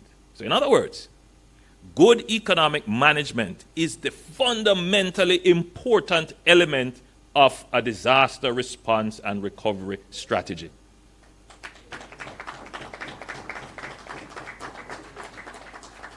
And if you don't have that as the basis, your ability to respond will be limited. So, this government has taken the necessary steps to enhance our fiscal resilience to natural disasters and shocks, and we are actively building capacity to effectively respond to new and emerging hazards. In this ever-changing risk landscape, disaster risk financing and transfer play a critical role in effective disaster risk management and risk reduction. These instruments help countries and communities recover faster. According to data from Munich Re, the world's largest insurer, extreme storms and other natural disasters caused about US $250 billion in losses last year, with less than half of that covered by insurers. The best way for governments to spread the risks related to natural disasters and ensure rapid recovery is to support the development of risk transfer and risk financing instruments that meet the needs of their country and people. Your government has embarked on a layered approach to disaster risk management and risk transfer. This approach is supported by the National Natural Disaster Risk Financing Policy, which promotes a risk-layered approach to funding disaster relief, recovery, and reconstruction.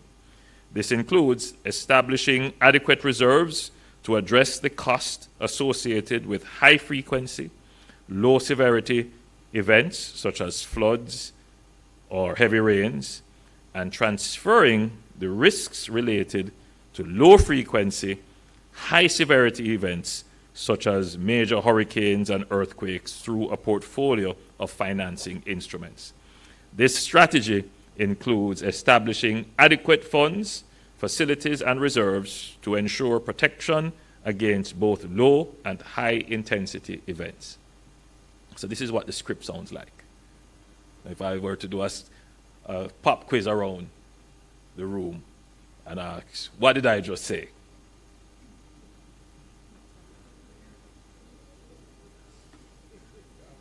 What did I just say? I'm sure, I wouldn't get the correct response from everyone. And this is a challenge, right? We're in an era where there's just so much information, but it's not necessarily context and knowledge. And so we have to take the time to make the connections, break the information down, and reason with people. I'm certain the media may carry some of what I have read here, and it will probably be 2 or a minute, if that, maybe 30 seconds, if that much.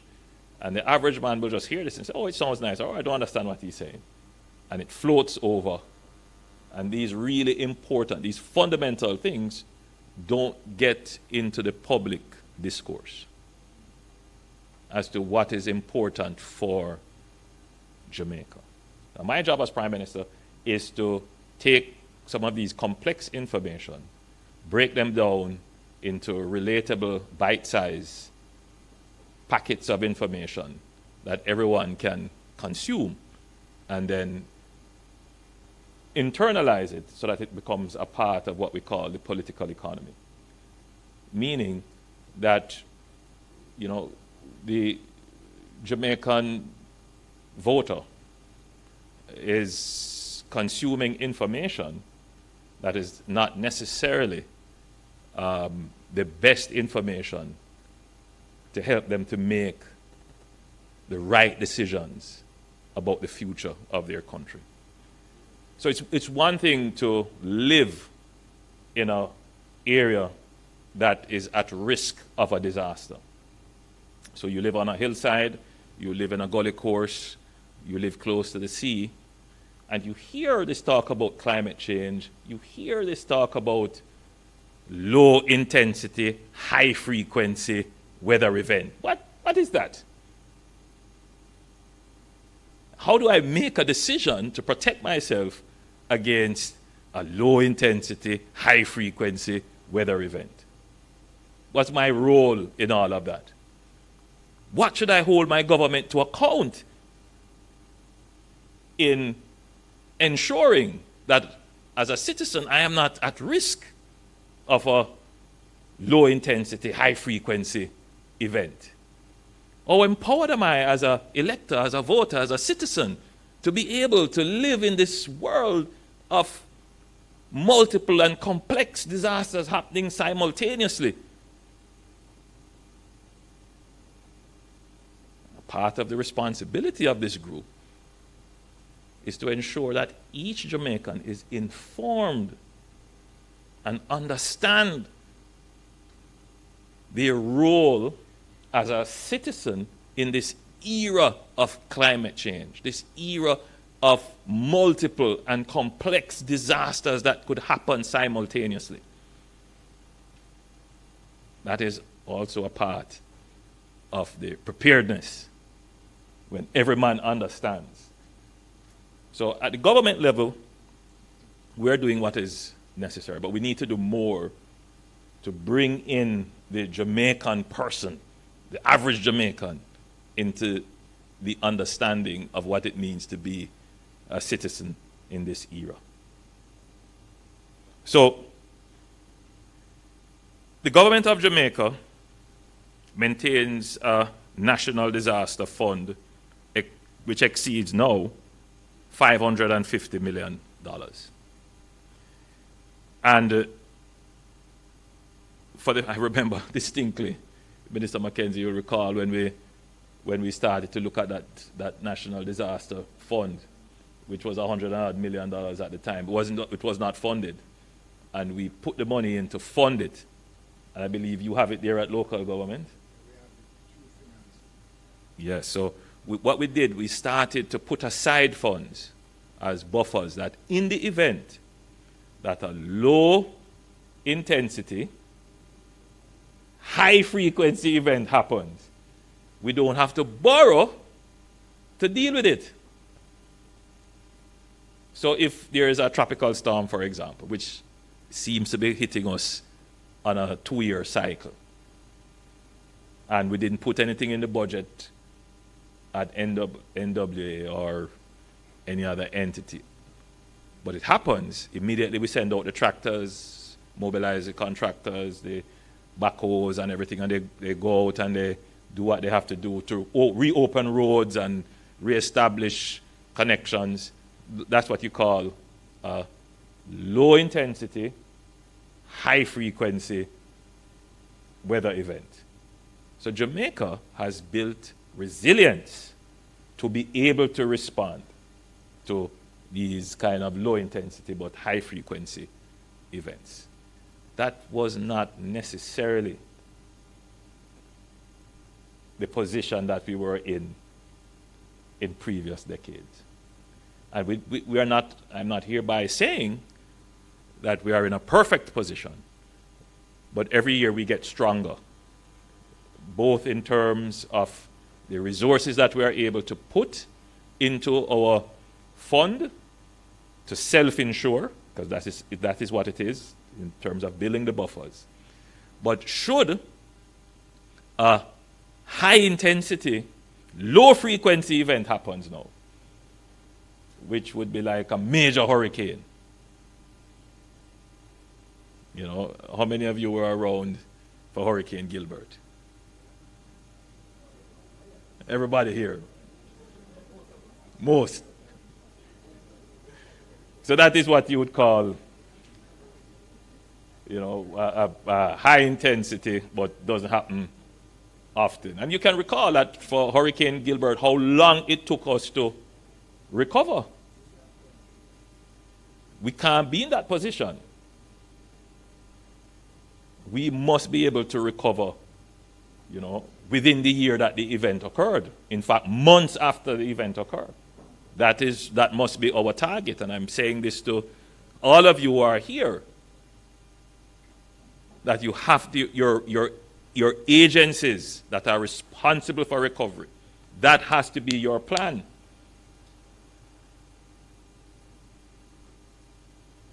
Now, in terms of how we finance that plan for recovery,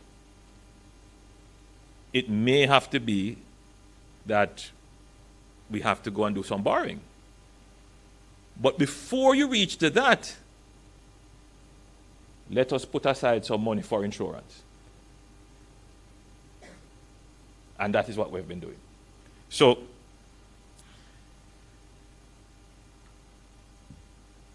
Additionally, we have an Inter-American Development Bank contingent credit facility providing access to $285 million if we are affected by a hurricane or earthquake of a specific severity. And Jamaica is also a member of the Caribbean Catastrophe Risk Insurance Facility, the CRIF, a multi-risk pooling mechanism. To guide this process, the focus has broadened to include multiple hazard assessments and comprehensive data collection. The scope of data required for informed decision-making has increased, and analysis of vulnerability and risk must account for the complex nature of disaster. Therefore, ministries, departments, and agencies of the National Disaster Risk Management Council must ensure access to evidence-based research and information across critical sectors. So, in order to get insurance, you have to have data. You have to have the data to secure the insurance, and you have to have data to trigger the insurance. So a part of your job in being prepared for our response is to make sure that we're collecting the data. And I'm sure the entities who are here have been doing an excellent job. That's one thing I can be certain of, that we are collecting data. I see it in whether it is from the NEPA point of view, or from the earthquake unit, or from the fire, from the ODPEM, we have data. But we must continue to refine. From the Met Office, we must continue to collect and refine and analyze that data. So I want to conclude this part of my presentation then by saying that the utility of good economic management is that it gives us a good base on which we are able to respond and recover from disaster. And that is the essence of resilience. So good economic management gives us resilience. It is important that the average citizen understands that they have a role to play in our disaster preparedness. And the critical role is to hold the government to account for what is the government doing to creating buffers to be able to sufficiently respond to low intensity, high frequency events. Is that a part of the political economy of voters? Does that really matter to voters? Maybe not. But in a well-developed democracy, if people are voting on this, then it means that governments definitely have to craft their policies and programs to that. So it's important to have the ecosystem where the average citizen is holding their government to account for matters of how we are responding to climate change. What are the policies? Because remember what we have said, that climate change is yes, it's a natural phenomenon, but in many ways it's a man-made phenomenon. So what are our governments doing to control the man-made impact on climate change and both the adaptation and mitigation to climate change? Is that yet a part of our political economy? Are voters holding our governments to account for this? And the answer is, it is developing, it is seeping into the consciousness. But luckily, the government has taken an advanced position, even if it's not a matter that is of concern to the electorate. Governments understand.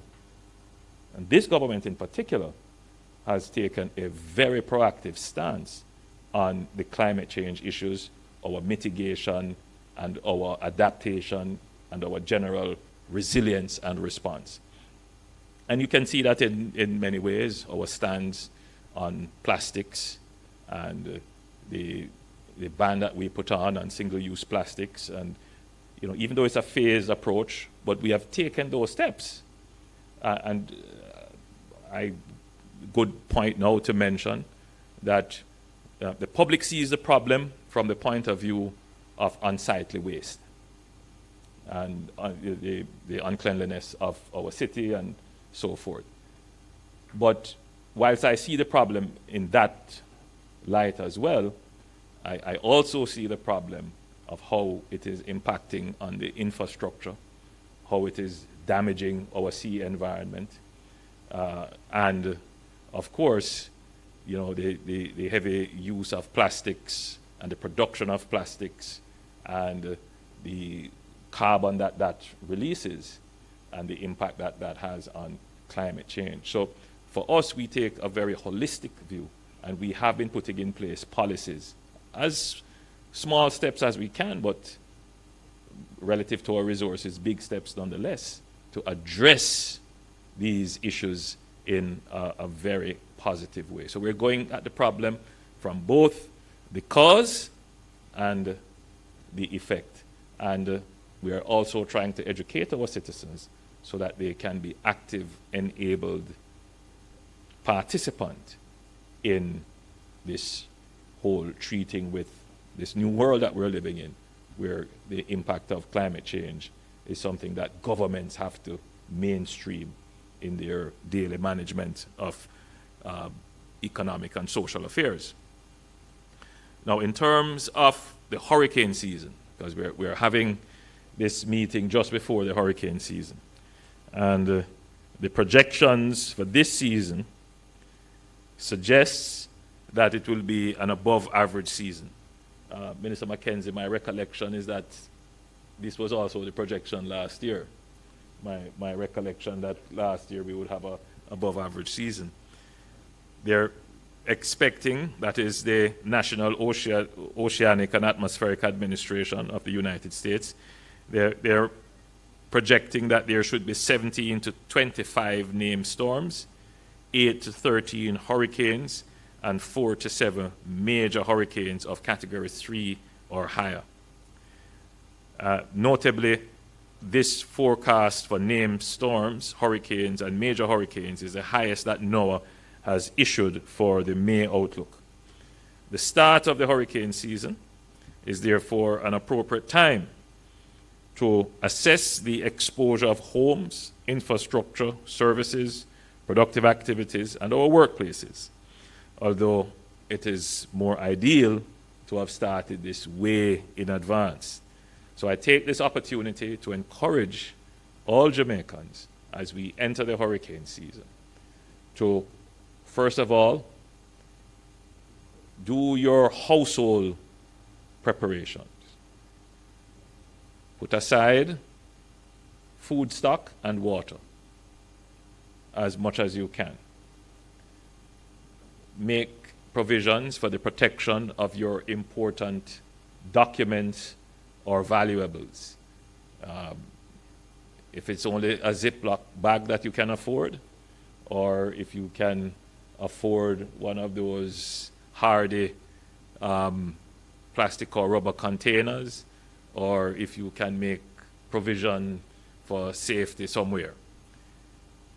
Look at your home and see what is likely to be destroyed in a hurricane. Roof, windows, doors, trees that are in proximity to your home. Start making preparations to cut some of those branches that might become a projectile. In this era where you could have a significant weather event, whether it is a low intensity or a high intensity event, the impact is not only going to be on you, it is going to be community wide. So speak with your neighbor, your family member who may be alone and not in a position to help themselves. Start thinking about the contingencies. And I've gone through a few of these hurricanes, not from the point of view of trying to prepare for my own safety, but as member of parliament or as minister, having to go around and tour, and shelters are an important part of the response. So the entities that are here that are managing and supervising these centers, those should be up and running and ready in the event of a disaster. The conditions in some of those centers are not always ideal. So I think that in the event that your community is affected and you have to go to one of those centers, you should be prepared with your own personal items as well. The Minister of Education is here. Schools are oftentimes the emergency shelters. So I hope that the principals are aware and we don't have a situation where we can't find a watchman, place his laptop. And as I have had situations like that being brought to my attention. So we all have to be, because simple things like that, it's part of the preparedness.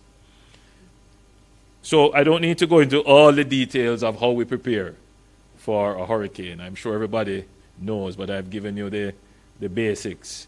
Oh, and I should say your batteries for your flashlights. Very, very important.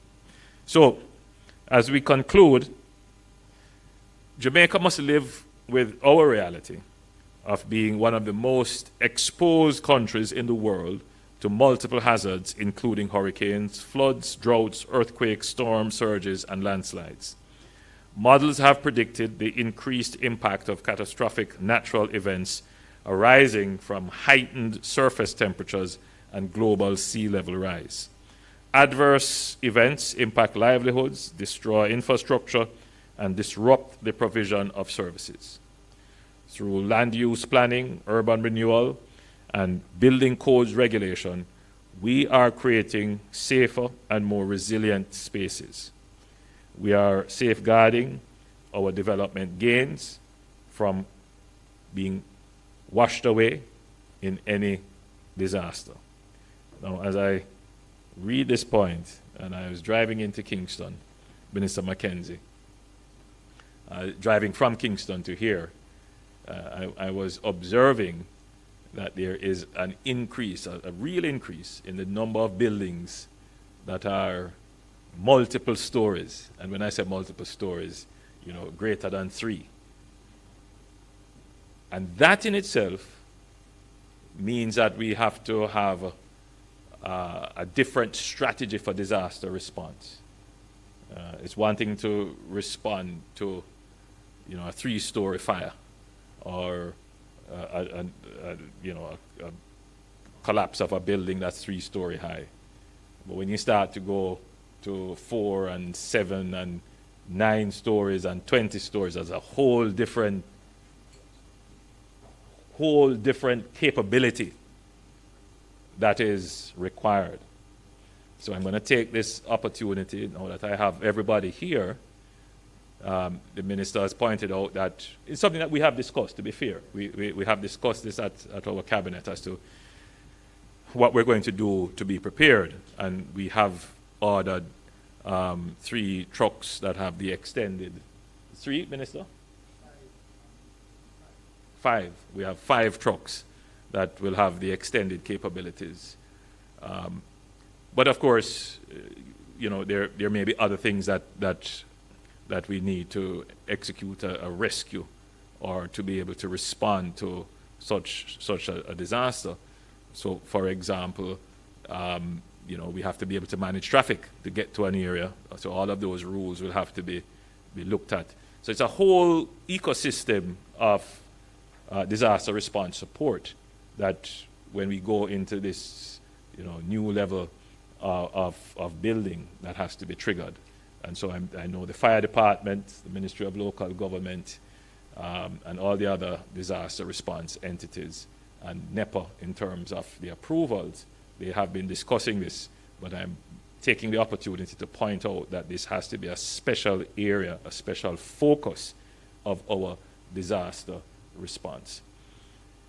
So, as we enter the hurricane season, which we use as our trigger to mobilize our national disaster response, I'm confident that Jamaica has the leadership right here in this room to ensure that should a disaster strike, we have the ability financially to recover. We have the ability to organize to recover. And we have the will and the motivation to even make the personal sacrifice of our time and effort to put the financial resources with the organizational resources, with the leadership resources to ensure that Jamaica recovers stronger and better than we were before the disaster. God bless you and thank you.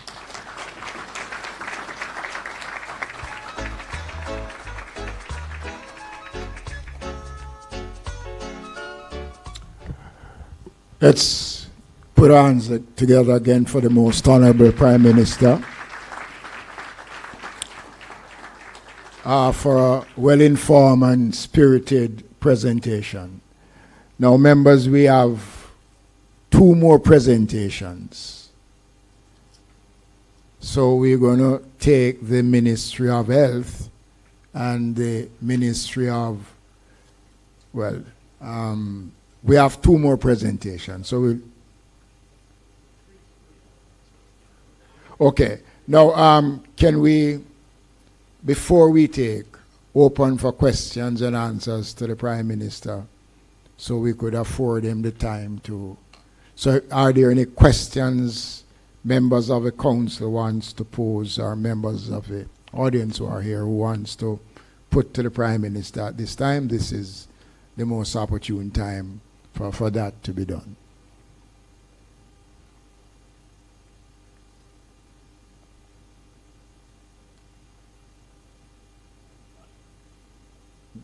So if there are no questions for the Prime Minister, can we stand as the Prime Minister? Thank you very much, Prime Minister.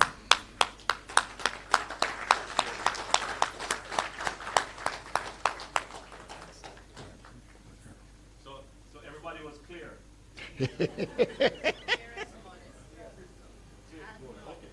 Crystal. P.S. You want to take one?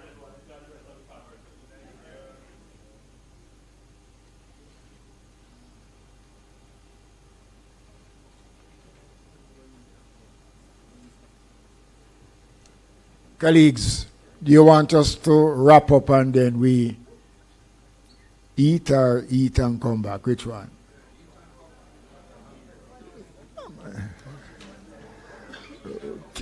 No. Can we, because the presentations are not going to be long presentations. Okay? So at this time we're going to welcome to make a very important presentation Mr. Canute Ricketts from the Director of Mines and Geology Department. We spoke about the question of land slippage, and the Prime Minister did. So at this time, let us welcome. This will be the first time in the council we'll be having a presentation of this nature. Let's welcome Mr. Ricketts.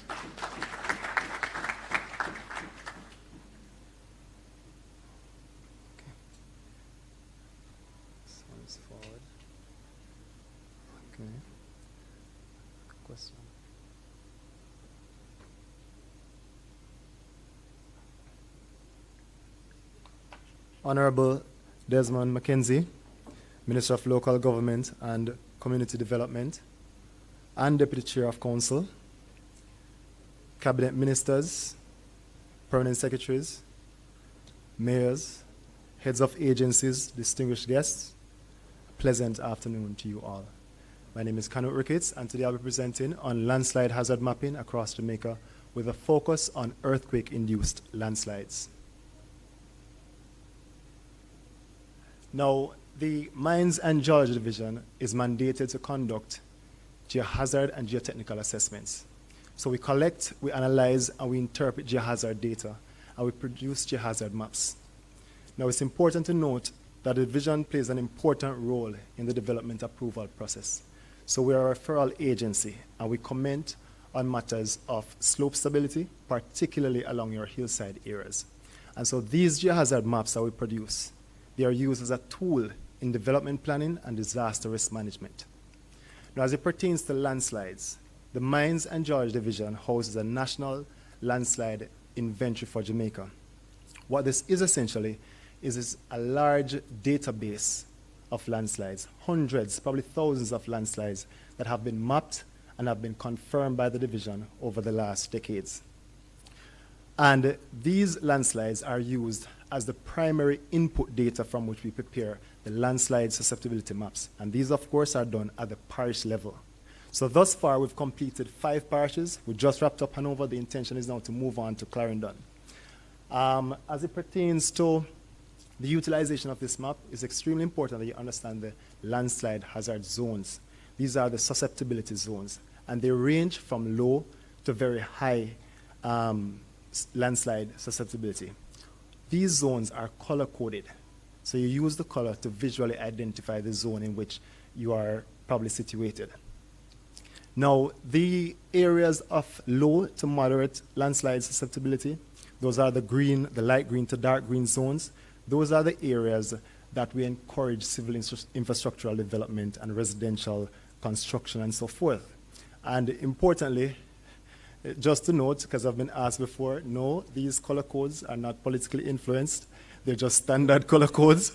But the areas that are deemed moderately high to very high just happen to be those orange to bright red areas.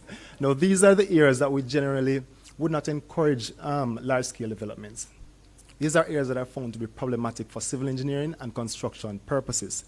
Now, the area of very high landslide susceptibility, that particular zone stands out because it is not recommended for any form of residential development. In fact, these areas are recommended to be kept as green areas, or in essence, no-build zones. So a landslide essentially is a downward movement of rocks and soils directly under the influence of gravity. And they're classified based on the type of material that's involved, the type of movement downslope, the amount of water that's present, and the rate of movement. Now, just to bring you through some of the more common types of landslides that we encounter across the Jamaica landscape, just some of the failure modes and mechanisms. In Figure 1, what you're looking at is a planar landslide. Now, planar landslides, as the name suggests, it occurs along a linear zone of weakness within the rock mass.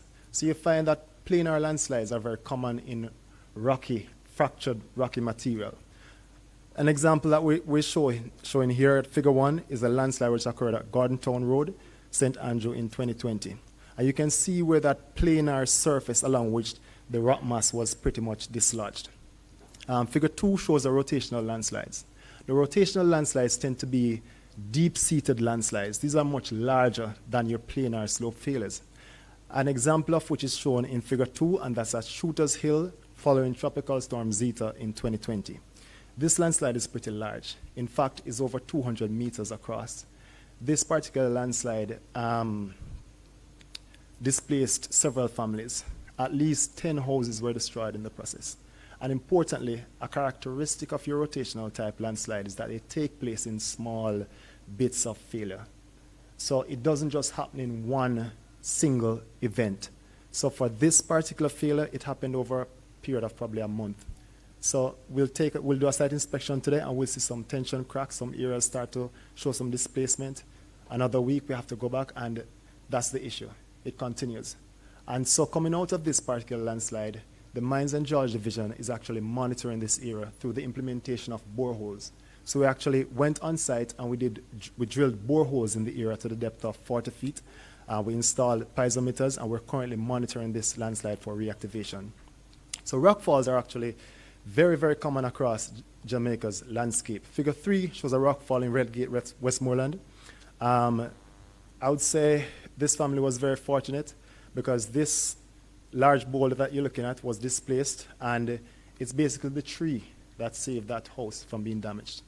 Now imagine a situation where a boulder of this size is traveling downslope off a steep hillside, gathers momentum for about 100 meters, and slams into a boardhouse. Imagine a situation where you have kids in that house.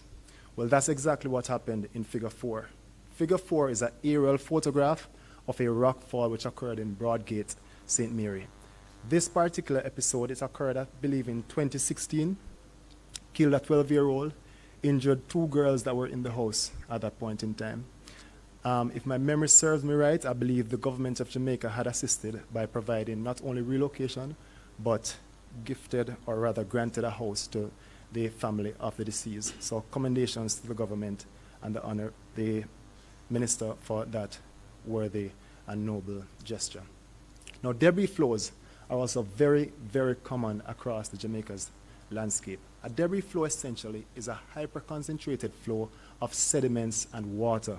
So we find that debris flows tend to occur in areas that have a high sediment load and where there's a sudden change between your steep slopes and your gently sloping areas. So at the bottom of a foot slope, you'll generally find debris flows where there's a high sediment load. An example, just at the bottom of the Jacks Hill area. So you'll see those 2 photographs. One of them is a Figure 5 is a debris flow which occurred along Wilmington Drive, Jacks Hill Road. That's following Gustav in 2008. And Figure 6 shows a debris flow in Hope Pastures following Hurricane Ivan in 2004. I know I didn't include any photographs for soil creep, but it's essentially a very slow downward movement of soil along your slope. Soil creeps tend to happen where you have large quantities of clays, swelling clays. What I mean by swelling clays, these are clays which expand whenever there's rainfall or moisture added to the soil, and it contracts whenever the time gets dry. If there's anybody here who is a cricket fan, try to think about it as day 5 versus day 1 at Sabina Park. Day 1, the wicket is moist, good for batting, good for bowling. Day 5, when it dries out, you develop these large cracks. Nobody wants to bat on that day. Put that situation on a slope, and you'll get an idea of what soil creep really looks like. But generally speaking, you can identify soil creep where you have tilted fences, tilted trees along a slope, tilted poles. So that usually is an indication to show that the soil is actually moving. Now, it is very important for us to be able to distinguish between the triggers and factors influencing a landslide. Now, the factors which influence the landslides are those causative factors, the geology, the soil, the slope steepness, the slope aspect, etc., as opposed to the triggers. Now, rainfall is the most frequent trigger that we have for landslides in Jamaica.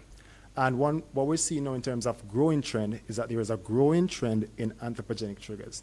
That's human interaction. The PM spoke about individuals along the hillside areas, who are cutting down the hillsides to plant coffee, but there are also individuals that are cutting down the hillside for developments, cutting into the slopes, clearing the land, and it's triggering a lot of landslides locally. Now, the last trigger that we're going to speak about, and we're going to go a bit deeper into it, that's earthquake-induced landslides. Now, what we have here is a case study of the Judgment Cliff landslide. My colleague Ali, from the University of the West Indies spoke about it briefly. Now, the Judgment Cliff landslide is probably one of the largest landslides ever recorded in Jamaica's history. This landslide was generated, or purportedly triggered, by the June 7, 1962 Port Royal earthquake. This is a 7.5 magnitude earthquake. If you want to get an idea of the size of this landslide, it is approximately 1.7 kilometers in length and a little over 1 kilometer in width. This landslide covered an existing plantation, killing 19 individuals in the process. Now, in 2023, October 30th, we also were impacted by another earthquake. Now, this earthquake was not as strong as the previously mentioned earthquake. It's a 5.6 magnitude earthquake, deemed moderate, led to some light to moderate damage. However, it did generate a large number of landslides.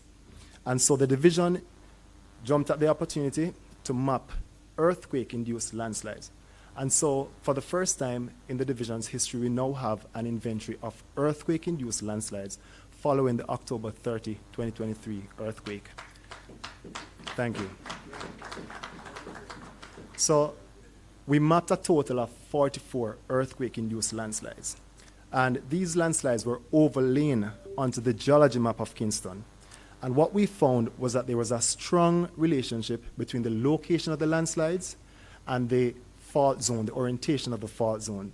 Now, if you look at this area, you will see a number of the fault zone, a number of the landslides. I beg your pardon, sorry. So if you look at this area, what you will see is that a number of these landslides are located, or rather distributed, in a very linear north-south direction. And this follows a fault zone which extends from the Dallas Castle northwards.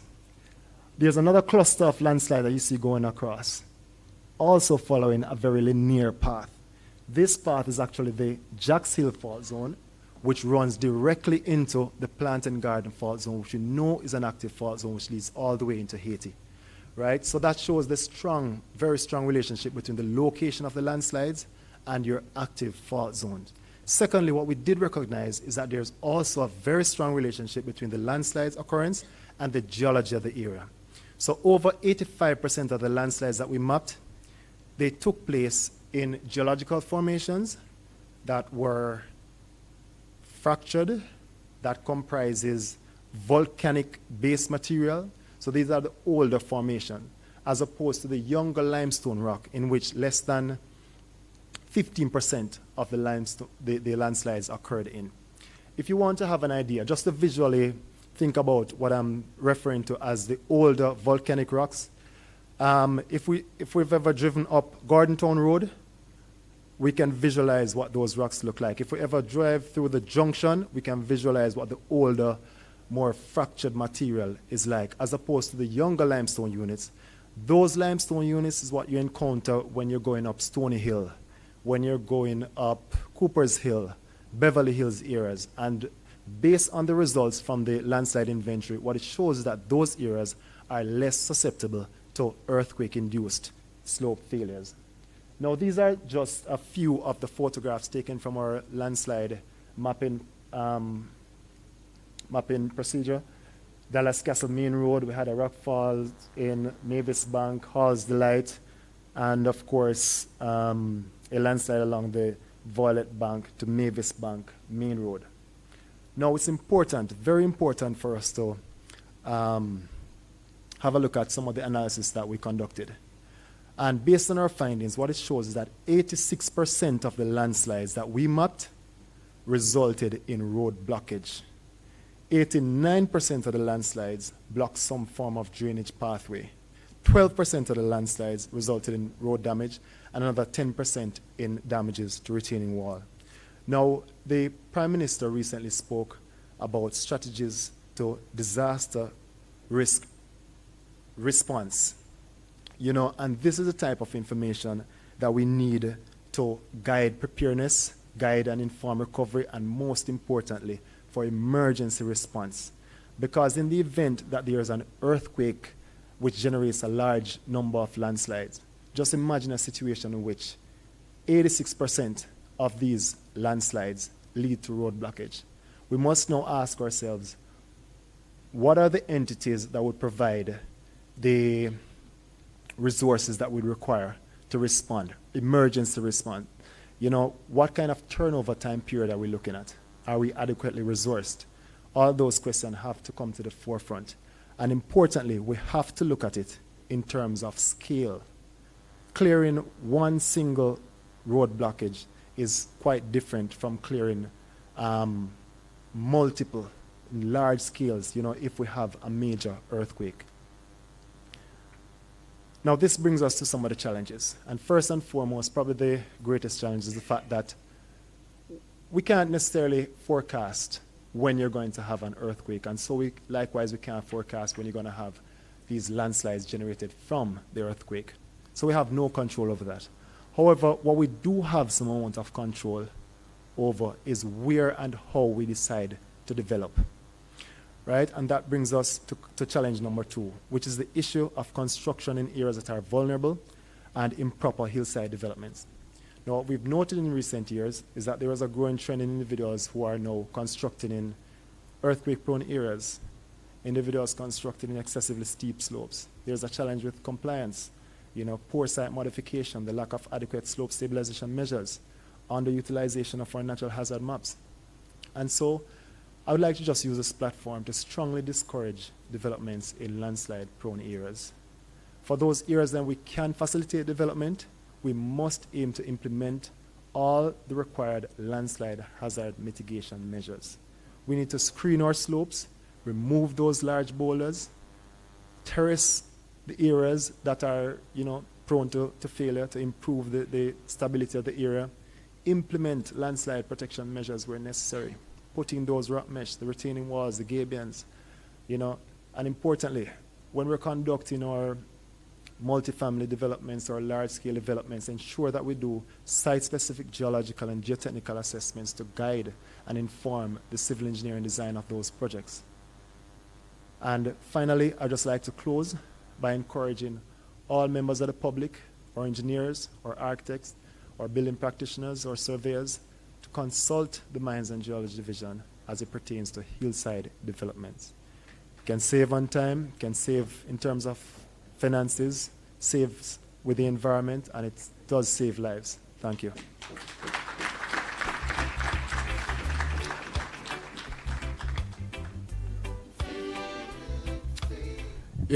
Ladies and gentlemen, I think this is a very imposing presentation. And I think it is one of the areas that we have not spent a lot of time on in our disaster preparedness machinery. And I specifically invited this presentation when we had the workshop. And I was so impressed with the presentation that I insisted that he should come on the national platform to make this presentation. Thank you for a very good, very outstanding presentation. In order not to burn you out much longer, we're going to take the final presentation. Mr. Thompson will make his presentation when we convene the next meeting of the council. So at this time, I'm going to invite Dr. Miller to come forward. This again, ladies and gentlemen, is another important part of our disaster response, the question of heat and the effects that it is having on the wider Jamaica. Let's welcome Doc for the final presentation.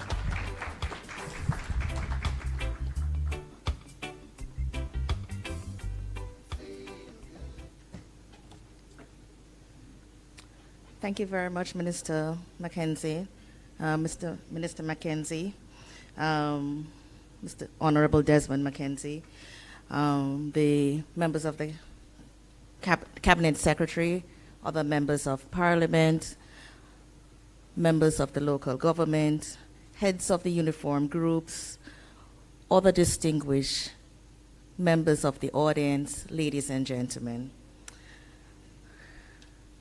Yes, we're hot. It has been hot. The Ministry of Health and Wellness will be presenting on heat health, the response to increased exposure to heat stress. And I use this opportunity to thank the Director of the Emergency Medicine, Disaster Management and Special Services Branch, Dr. Nicole Dawkins-Wright, who worked very hard and did this presentation. She tenders her apology. She's actually representing the Ministry of Health and Wellness overseas on duty travel as it relates to climate health. So let's get into it.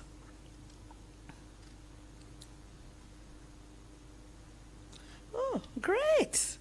Garble is on the slide. So as it comes to disasters, we need to have a backup plan. This is mine. So the World Health Organization we know that there are some real key points that it's there. We know that there's an increased exposure to heat. We know that there are single events that occur. These events may be prolonged. They may also be consecutive. So when you have the temperatures rise to about 100 degrees, as we had in the last couple of weeks, on Monday, Tuesday, Wednesday, Thursday, we have a problem if we weren't prepared. We do know that it's a public health issue, It does affect the general public, and it can lead to increased morbidity and mortality for citizens and or visitors to the country. Yes, we are a tropical nation. Tourism is important, but we need to safeguard about the health of the persons who are here. And when it gets very hot, we need to know what to do. So our message will be, what are the health implications? What are the challenges that we have to deal with in terms of this heat? And what are the heat health safety practices that we should ensue? The hazard is really heat stress, high temperatures in the environment. We need to get some general first aid guidance. And what are the measures for protection from heat stress? To understand this, we know that we're not talking about a fever. If it's a fever, the body resets its temperature to a much higher level. It's usually due to some cause, whether it is infection, viral, bacterial, or it is some autoimmune condition. That's not what we're talking about. What we're talking about is heat stress when your body then loses its ability to self-regulate. Now, our cells operate in a normal environment at a particular temperature. So if you want the body to work right, then you need to keep it at that temperature. It's a continuum, and there are various illnesses that can be caused. It can go from a simple heat rash, which many people have experienced. You can get cramps. It can move on to fainting. You can get exhaustion or heat stroke. In the body's response to this increased temperature, what we do is really perspire, natural. Then what happens is blood vessels dilate. It brings more blood to the skin surfaces. And from there, the skin surfaces, you have the heat moving out. Humidity affects this process because if it's humid outside, this evaporation mechanism actually doesn't work so well. We all know this. It's hot and humid, it don't feel so good. All right? Problem with this is that it affects both the health of the person, be directly, from strain in the heart, strain in the lung. I mean, if you're going to be dilating your vessels, you're going to also pump more blood to the skin. It means that you're going to have to increase your heart rate. So for those persons who may have challenges in increasing their heart rate, either due to cardiovascular disease or medications that they're on, that's going to be a problem. Other things including, like for those persons who have lung conditions, particularly those who are asthmatics and have COPD, typically when it gets very hot, it gets very dry. So you have an increased amount of pollution and you have an increased amount of dust, which are major trigger factors for these conditions, and these people may have a problem. The other thing is it may be associated with fatigue and people get tired. If you're working, especially if you're working outside, and we'll just paint the situation. We have firefighters in the house, so we're good. You're on a ladder. You're a painter. You were commissioned to paint the high-rise. Yes, there was some scaffolding, but it's very hot outside. It's 96 degrees. And you get tired and fatigued. You may have a problem because you may fall off the ladder. So injury and accidents are real potential problems that we have because of this heat. So, is it preventable? Yeah, a lot of the complications are preventable. We just need to do some planning. We need to remember that the most serious complication of a heat illness is heat stroke, and it can kill. It can also shut down the major organs, and if you shut down the major organs, the individual has a problem. So what we need to do is recognize that the person is having a heat illness, interrupt it, and reverse whatever progression of the heat illness there is. Again. So, the top of that slide had said that with good public health measures, we would be able to mitigate against the problems with heat illness. However, we have a few challenges, and the challenges include how aware we are, or lack thereof, of the challenges and things that we need to do to prevent and mitigate against heat illness. Is there local research? It's a little insufficient. We do have a large population of workers in the informal sector who, for their daily work, they have to work in extreme temperatures. They're outside. So I'm talking about our construction workers or road workers. We do lack some standards in terms of what the heat health and heat policies are. And by talking about it and putting some things in place, we can mitigate against the effects of heat and ultimately save lives. In terms of key recommendations from us, when we're looking at the individuals, the household, and organizations, we need to know, apart from the recognition of what we're talking about, what are the general guidance for first aid? And for that continuum that we're talking about, from the heat rash going straight up to the heat stroke, what do you do for each of these? We need to look at ways to protect against heat stress. Is there a heat policy for your organization? Do you have an individual policy? Is there a policy for your household? And who is in your household? Do you have young children? Do you have neonates? Do you have elderly persons? Do you have persons who are disabled who may not be able to react, for want of a better word, to increasing temperatures? So if it is that you have neonates and very young children in the house, it gets really hot. Because of the age and development stage of that child, they're not going to be able to move to somewhere cooler. They may be confined to a crib. They're not going to be able to change their clothes and go into loose-fitting clothing. So if those persons are amongst your household, you need to have a plan on what to do and how to make sure that you keep those children safe. Make sure that you keep the elderly safe. And if it's an institution, do that for all the persons in the institution. A few prevention tips, Ministry of Health, we would not leave here without giving you this. We do know dehydration is associated with heat health. Dehydration affects several things. If you're a diabetic, if you're dehydrated, it's going to make your condition worse. We're going to do the message. Avoid the alcohol. It makes heat illnesses worse. Avoid the alcohol. I know that we are at an all-inclusive resort. Avoid the alcohol. Avoid things that act like diuretics, so caffeinated beverages. I'm going to do the sugar thing, the soda. All right. Wear cool clothing, and if you're working outside, there are actually commercially prepared vests that have cooling agents that you can make use of. They may cost a bit of money, but you can still make use of them if you can. You need to keep yourself adequately hydrated.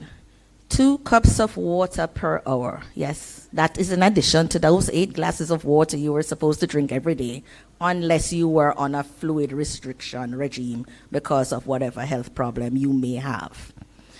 And since activity may make you worse in a heat situation and heat stress, we recommend that you take a break, a 15-minute break every 2 hours. So let me explain that. So when you're active, I'm not talking, the fit still happens. The unfit is the persons that I'm going to be more concerned about right now. You are going to increase your heart rate just by the activity. Yeah, everybody knows. You go to the gym, the aim is to do the cardiovascular activity until you increase your heart rate. Now, as I said before, the heat illness and the effects of the heat in the environment is going to cause the body to try and cool itself, which means that it's going to vasodilate your blood vessels and bring the blood to the skin. It's going to increase the heart rate, which means that you're dehydrated and increase a bit more.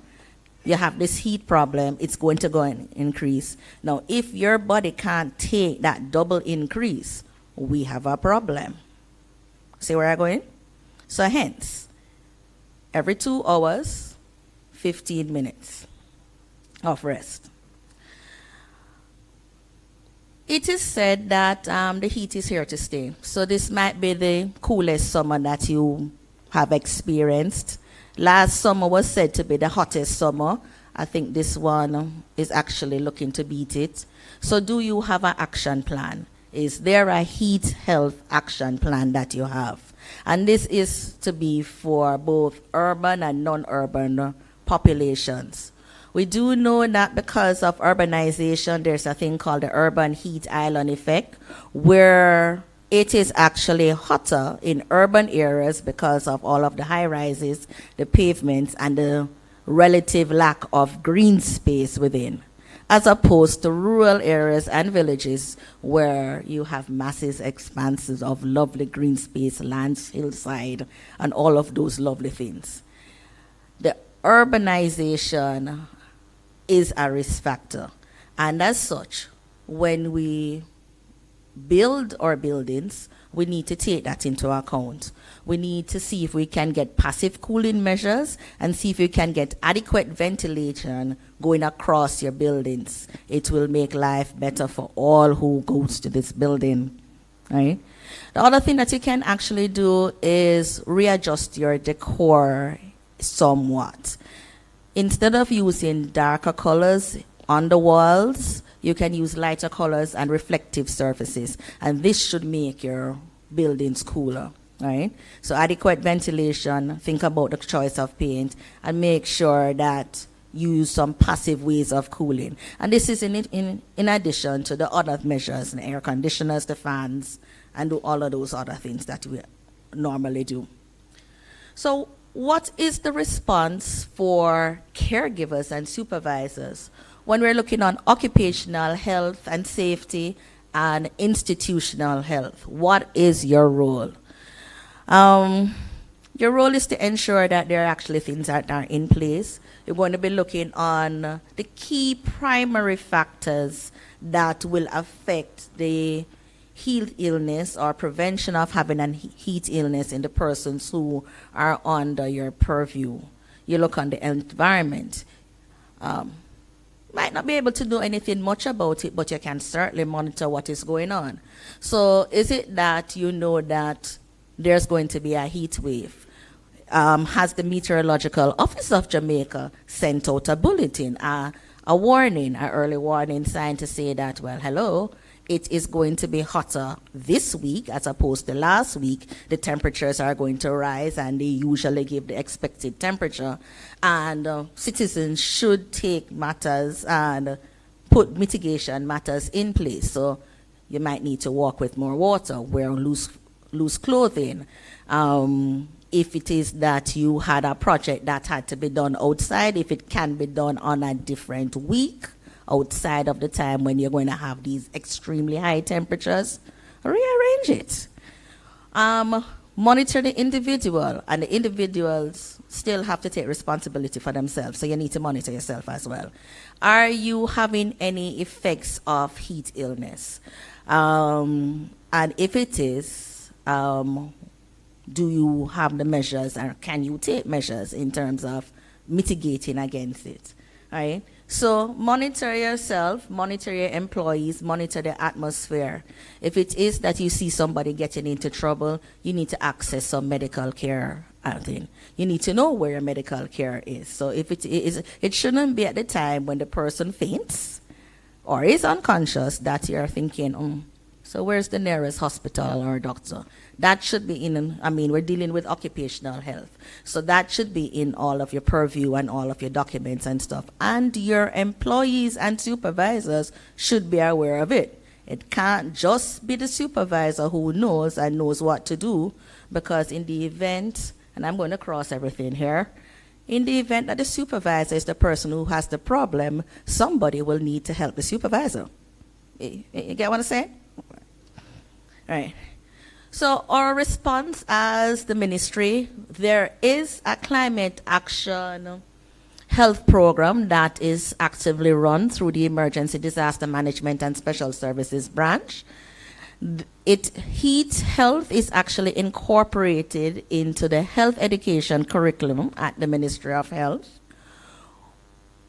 There are advisories from the Ministry of Health based on the Met Office Bulletin, yes. We work very closely with them, and we have a collaborative partnership with the Met Office for other things on disasters, but heat health and the heat health early warning system is a part of it. We do need a contingency plan for our disaster preparedness exercises. So we do have simulation exercises going on throughout the various parishes, throughout the various health centers, hospitals, from time to time. Contingency planning in terms for heat needs to be specifically included in this. And to that end, Jamaica is actually one of the pilot nations in the Caribbean for the development of the heat health early warning project. And this was out of the recently held Caribbean Regional Stakeholders meeting in April of this year. And there is a collaboration with the Met Office.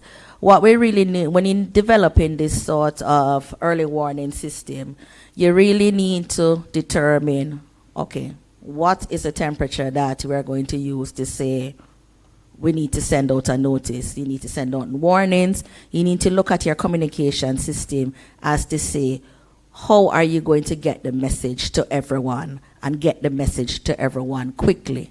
What actions are going to be taken? And like for every system, you need to evaluate the response, what happened, and everything along the way to see if you can make it better. There is a move for training of our Met Office staff through the National Oceanic and Atmospheric Administration.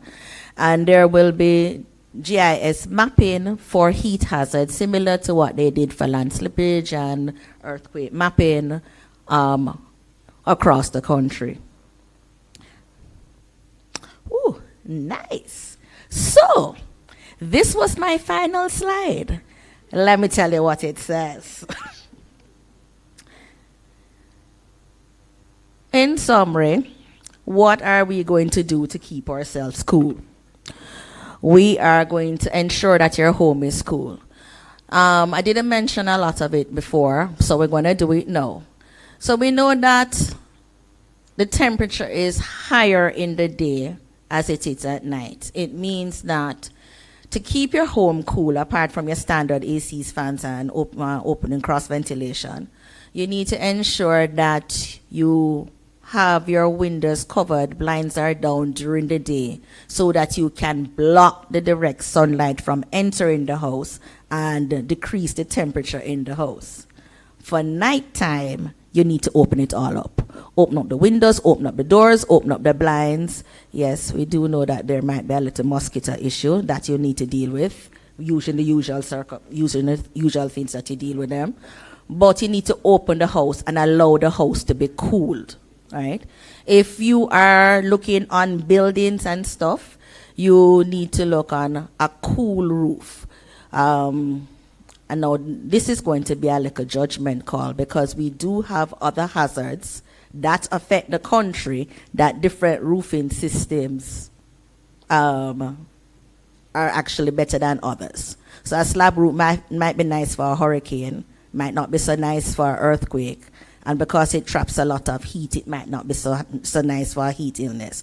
So you need to look on your geographic location, look on your hazards, do the mitigation planning, and see how best to do it. It might mean instead of having your roof at, you can tell I'm not a builder here, 8 feet, you may want to raise it to 15. You may want to put windows on either side. Right, just saying. Now, you know that it is hot. Do not go outside if you can help it at the time of the day where the sun is highest and the heat index and the temperature of outside is the highest. If you can stay indoors, my advice to you is please stay indoors, all right? If you're going to have to go outside, wear loose clothing, cotton, loose-fitting clothing, and clearly for your persons that you're in charge of that are unable to dress themselves, mainly very small children or the elderly who may be incapacitated because of other things, you need to ensure that the same measures that you do for you, you do for them. You're going to need to ensure that you have adequate hydration with you. You need to, yes, drink the water, not the caffeinated beverages, not the coffee, not the tea, not the soda, not the alcohol, because those things actually make life a little worse if you have a heat illness. You need to be able to recognize the symptoms, and if you're having a challenge, move away. You may want to take more frequent cold showers. You may want to damp the clothes or spray mist. If it is that you are unable to move, go under a shaded area and see if that is going to help you. Now, for those persons who are having problems with the heat illness, they're fatigued, they're tired, they may be cramping, they may having mental exhaustion, they may be unconscious, hopefully they don't get to that point, or they may have seizures, you need to get them to medical care, right? You need to call for help, right? You can call for help publicly, privately, pre-hospital health care. You need to call for help. And while you call for help, please do not leave the individual by themselves, right? There are a few people who may arrest and have a cardiopulmonary arrest, and they would, for them to be revived, you need to do immediate cardiopulmonary resuscitation. So we don't really want you to leave them by themselves, and if CPR is indicated, you're going to need to do it. So keep safe, keep cool, keep hydrated, ensure the place is well ventilated. If you do not have a heat health policy for yourself, your organization, think about developing one, right? And if you have any questions or concerns, feel free to call the Ministry of Health. With that, I thank you. Stay cool.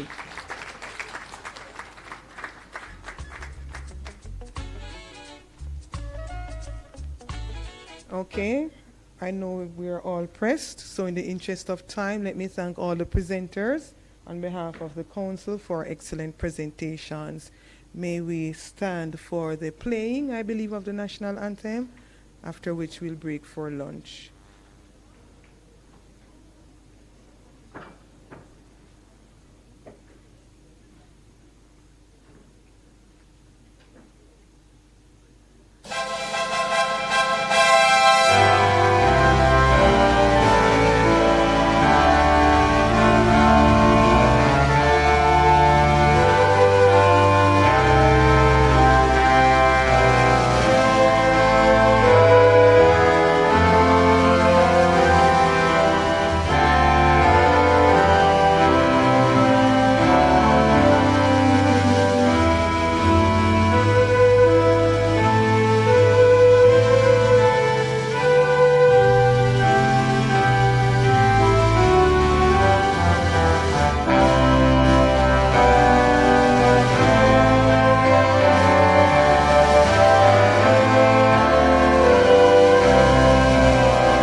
Okay, thank you very much.